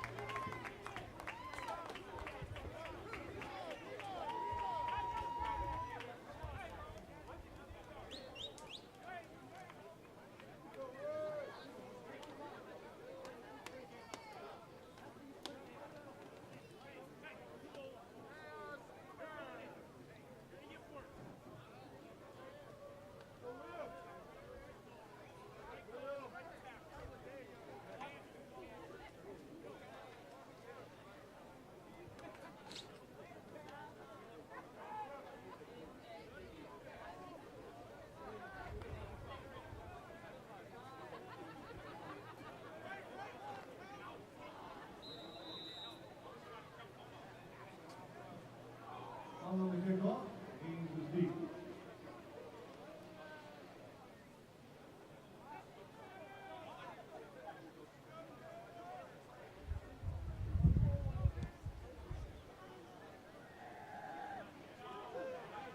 Jawan Gaines catches the kickoff at the 8, circles back near side across the 20 and out of bounds near the 25-yard line. It'll be Blue Jay ball at their own 25 with 4:49 to go here in the ball game. 9 plays, 50 yards in just under 5 minutes for the touchdown drive for the Redmen. Jamel Davis credited with the touchdown, his first rushing touchdown of the day. He is over 100 yards, so both McGeary and Davis over 100 yards rushing today. Carthage leads it 31-8. Carthage will get to 3-1 in the league, 5-1 overall. Big showdown game next Saturday against Illinois Wesleyan. Hernandez looking to throw, and it is late penalty flag thrown from way across the field. They rule it an incomplete pass and possibly pass interference here against the Redmen. Penalty marker on the play.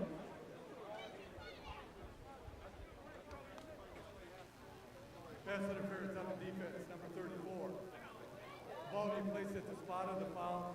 First down. Joey Pausa Pass interference. in there now. It is a corner. The senior out of Island Lake, the guilty party. So it's a slant route run by the receiver, and Pausa got there just a scooch early. So they'll spot it at the point of the foul at the 34-yard line of the Blue Jays, and a first down for Elmhurst.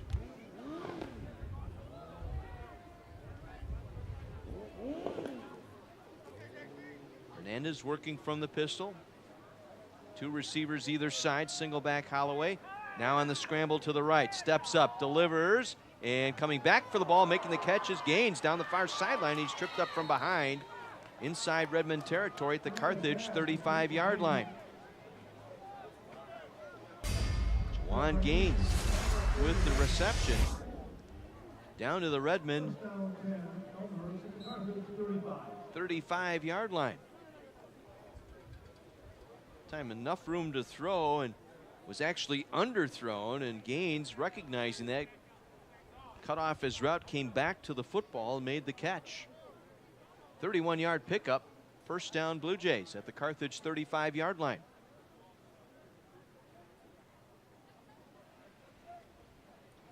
Hernandez again wants to throw.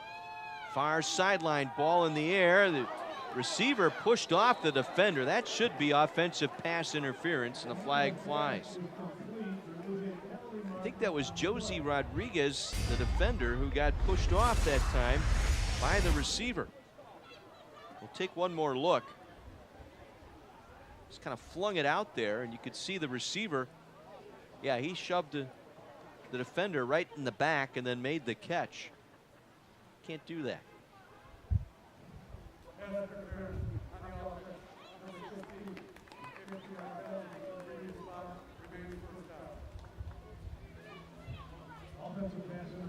So offensive pass interference on the Blue Jays.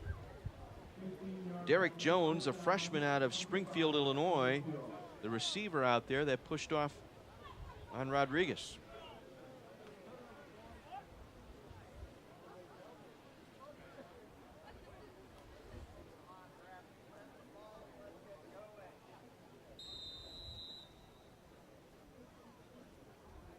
So the foul will move the football back to the 50-yard line. 3:51 to go here in the ball game. Carthage up 31-8. Three receivers here to the near side for the Blue Jays. Hernandez again drops back, wants to set up the screen, completes to Holloway, has some running room. Holloway inside the 40, down to the 35 before he is driven back there. Liam Pooler able to make the tackle for the Redmen. Dump that one off to Chris Ivers. Ivers, a senior. In there now ahead of Holloway. Poole with a nice stop that time for the Redmen, but at 15 yards of those back. 2nd and 10. Under 3 minutes to go. To make one more stop here and run out the clock. Hernandez. Quick delivery, right side, through the hands of Gaines, incomplete. Liam Poole out there as well. Pooler, 5'9", 175-pound freshman out of Lake Forest High School. Getting some action here for the Redmen. Also out there now, Brandon Holy.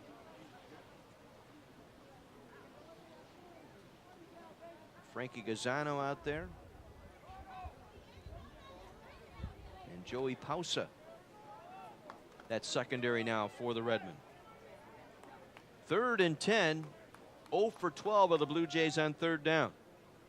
Here come the Redmen on a blitz. Hernandez has to get rid of it. Nearly picked off and dropped incomplete. Getting a hand in there was Mike Candry, a linebacker. Redmond sent everybody that time, and Hernandez backpedaling. Got rid of it quickly. There is a penalty marker on the play.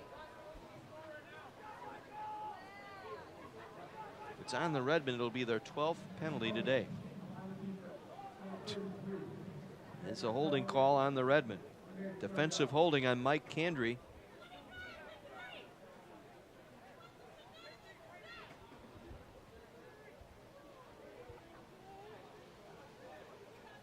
So they'll step it off. The question is, will it be enough for a first down? It's from the spot of the foul. And it will be a first down.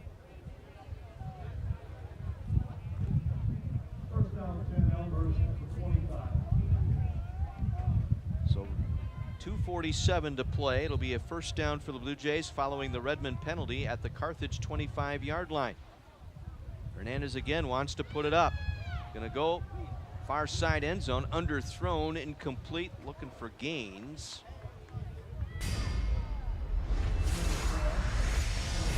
Check that.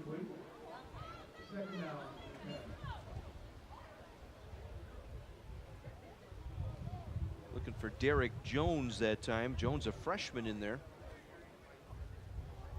On that far side. So the wind is picked up here. The rain has picked up. Elmhurst going right into that rain and wind. Gaines will line up to the right side here. Moser here to the left side. Come back looking for that screen. They swing it out. Gaines makes the catch, dances inside the 20, inside the 15, and down to the 12-yard line as Gaines, little wide receiver screen that time to the far numerals by Hernandez. Mark him down at the 14. It'll be another Blue Jay first down. Clock rolling now, 2:20 to play in the game.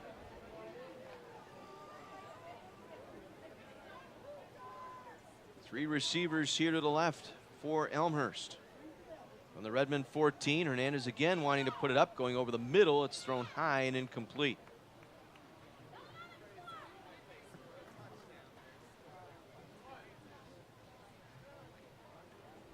And intended for Mimosa.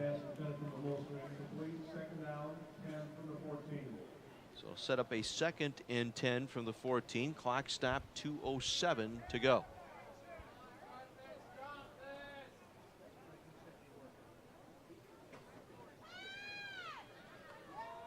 Going back corner, and it's going to be intercepted in the back end zone by the Redmen. Joey Pausa with the interception. Going to try the home run ball here. They were looking for Brockman, the tight end, and Pausa just happened to be dropping back near pylon, back corner, able to make the pick. 16th interception by the Redmen defense this season. And that will end our ball game here today. 2 minutes to go. Carthage ball at their own 20-yard line. Victory formation forthcoming.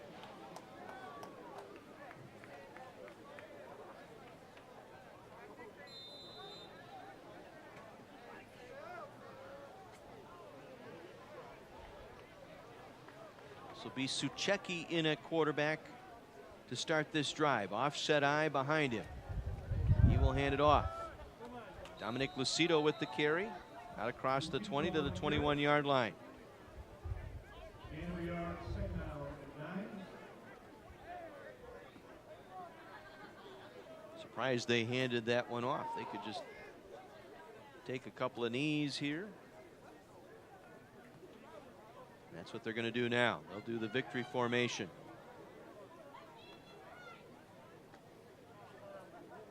The prudent thing to do here in this type of weather. I want to do anything at all here. Blue Jays aren't going to use any more timeouts. Suchecki will take a knee. Redmond will have to snap it one more time. So Carthage has a 3-game winning streak going into a big ball game next Saturday at Illinois Wesleyan. We'll have the broadcast for you next Saturday afternoon at 12:30. 1 o'clock kick from Tucci Field in Bloomington. Carthage and Illinois Wesleyan. Wesleyan at 4-1. The Redmen will be at 3-1. As we said, everything all in front of the Redmen. That's one of those games Carthage will need if they want to win the conference title. One more time, Suchecki with the knee, and that is history here this afternoon. Carthage the win, their 3rd straight in this series. They knock off the Elmhurst Blue Jays today by a final of 31-8. 2 100-yard rushers today for the Redmen. Lafayette McGarry, 134 yards and a pair of touchdowns. Jamel Davis, 104 yards and a touchdown today. Carthage with the win, 31-8 over the Elmhurst Blue Jays. We'll step out, take a 2-minute break. When we return, we'll run down the numbers and visit with head coach Mike Yeager on our post game. Again, the final 31-8 Carthage. Back after this on AM 1050 WLIP.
Carthage College football on AM 1050 WLIP and WLIP.com, brought to you in part by Armored Seal Coating.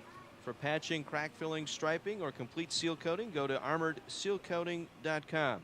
By Luigi's Pizzeria, dine-in, takeout, and delivery, 39th Avenue, just south of Highway 50 in Kenosha. Anastos Motors, Kenosha's premier pre-owned dealership on Green Bay Road and 45th Street in Kenosha. By Triangle Flooring, Furniture and Appliance Center on Highway 50 and 39th Avenue. Lou Perini's Gas and Groceries, now offering home delivery and special cash prices on gas. Sheridan Road, 1 block north of 52nd Street. Our good friends at Lynch Chevrolet of Kenosha, east of I-94 on Highway 50. Nobody sells for less than Lynch. S.J. Crystal's Menswear, for the finest in men's fashions. It's S.J. Crystal's Menswear, the corner of 57th Street and 6th Avenue in downtown Kenosha. By Mason's Eatery and Pub on Highway 50, just west of Green Bay Road. Don't be a chain eater, eat at Mason's. Dave's American Discount Muffler, honest and dependable service on Sheridan Road. By Something Different, a sports fan's fantasy land, downtown Kenosha on 6th Avenue. Wingstop of Kenosha on Highway 50, they are the wing experts. By Coliseum Games, southeastern Wisconsin's premier game store, just east of 60th Avenue on 75th Street. And by Ruffalo's 2 Pizzeria and Family Restaurant on 45th Street, just west of 39th Avenue. And by Kenosha Nissan. Check them out online at kenoshanissan.com. Redmond win going away today, 30-8 your final. Carthage led 17-8 at the break, getting a couple of touchdowns here in the second half. They take the second half kickoff, go 11 plays, 60 yards in just over 5 minutes. And it was Kyle Freiberg hitting James Cobbs for 6 yards. Touchdown pass in the back corner of the end zone. That opened up a 24-8 lead. It remained that way until late here in the fourth. Just under 5 minutes to go in the fourth. Carthage went on their final touchdown drive, a 9-play, 50-yard touchdown, or 50-yard drive, I should say. Jamel Davis going over from the 1-yard line. And that provided your final margin here by a score of 31-8. McGarry with the big play today. He had an 82-yard touchdown run in the first quarter. That opened things up. Elmhurst did get a touchdown right after that, a 5-play, 31-yard drive, taking advantage of a short field early in the second quarter. And the Blue Jays, kind of a trick play on the extra point attempt. It looked like they were going to line up in that swinging gate formation. Teheny, the quarterback, is also the holder on the extra points. He got up out of his crouch, took the direct snap from the center, and then ran the ball into the corner of the end zone for the 2-point conversion. That gave the Blue Jays their only lead today, 8-7. And then Carthage scored 23 unanswered from there, going away, or 24 unanswered going away, 31-8 your final here today. Final numbers demonstrate that score as well. 306 yards total today for Carthage, 178 for Elmhurst. Carthage getting 230 yards on the ground today and holding Elmhurst to just 5 net rushing yards today. Outstanding job on both ends today for the Redmen. Leading rusher today was Lafayette McGarry, 18 carries, 134 yards and 2 touchdowns. That exciting 82-yard run down the far sideline in the first half. Jamel Davis also over the century mark today. Davis 19 carries, 104 yards and a touchdown. He had that 25-yard run that set up the second score today for the Redmen. Kyle Freiberg, kind of an average day today. At one point he was 1 for 6. He finished the day 9 of 18 for 76 yards.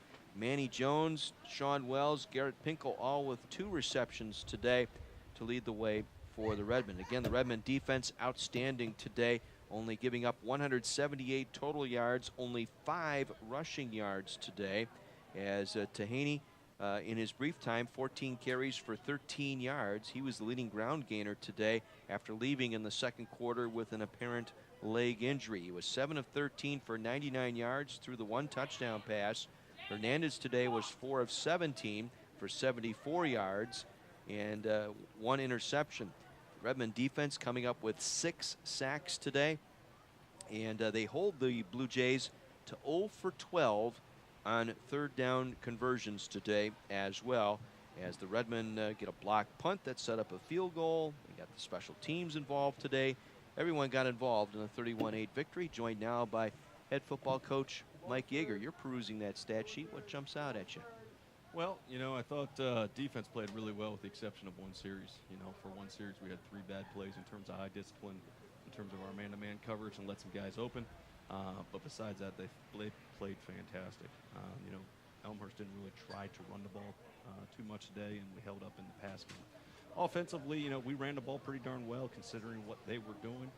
They were loading the box and, made it real hard. And then, in these conditions, the passing game wasn't what it needed to be. We had too many drops, too many poor throws. But, we made a couple throws when we needed to convert drives. So, I thought it was a solid day on offense, and special teams I thought played outstanding. It was our first game where we played great.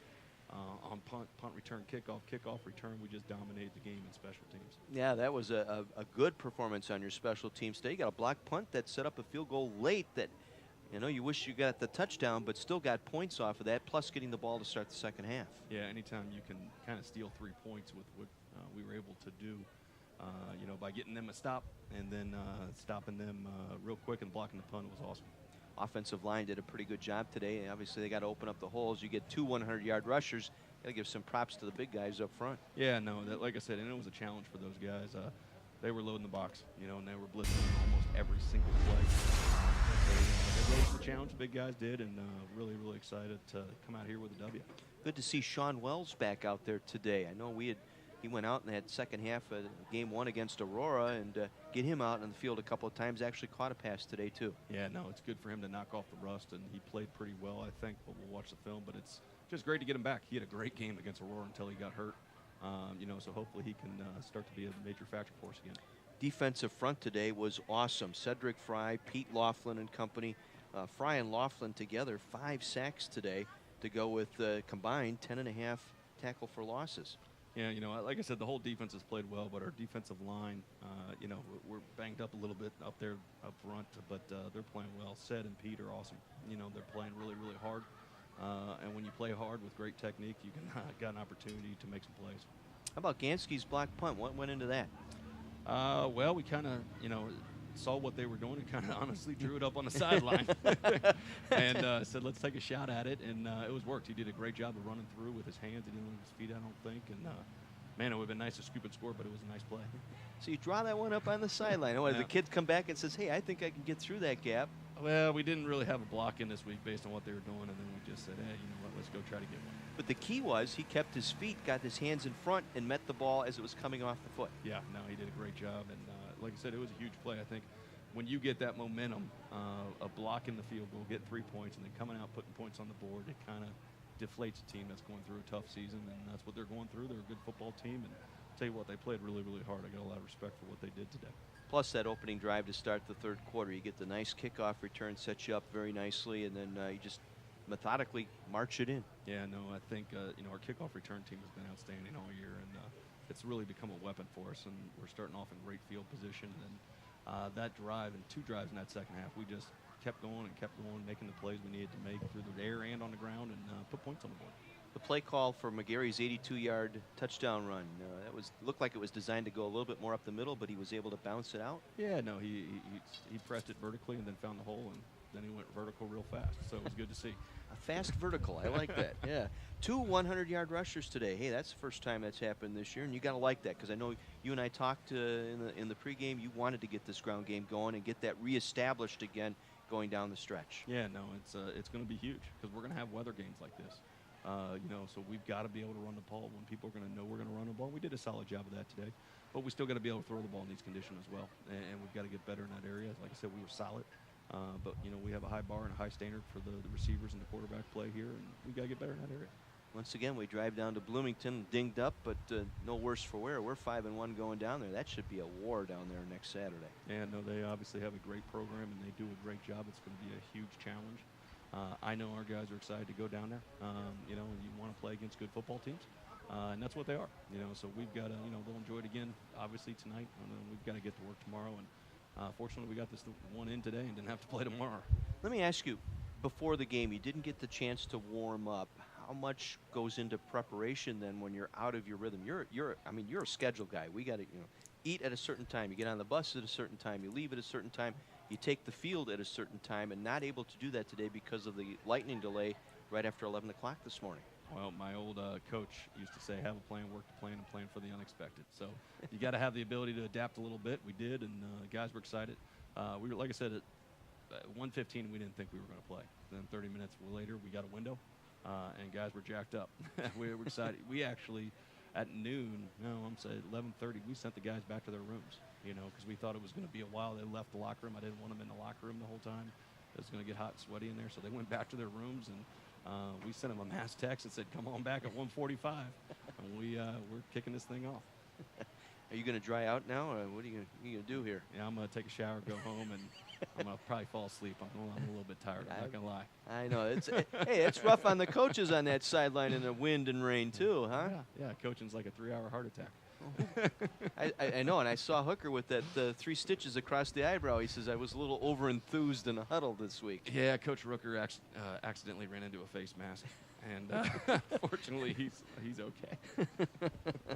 All this excitement, everything. See, these are the things that go on behind the scenes, folks. You got to be here to appreciate it.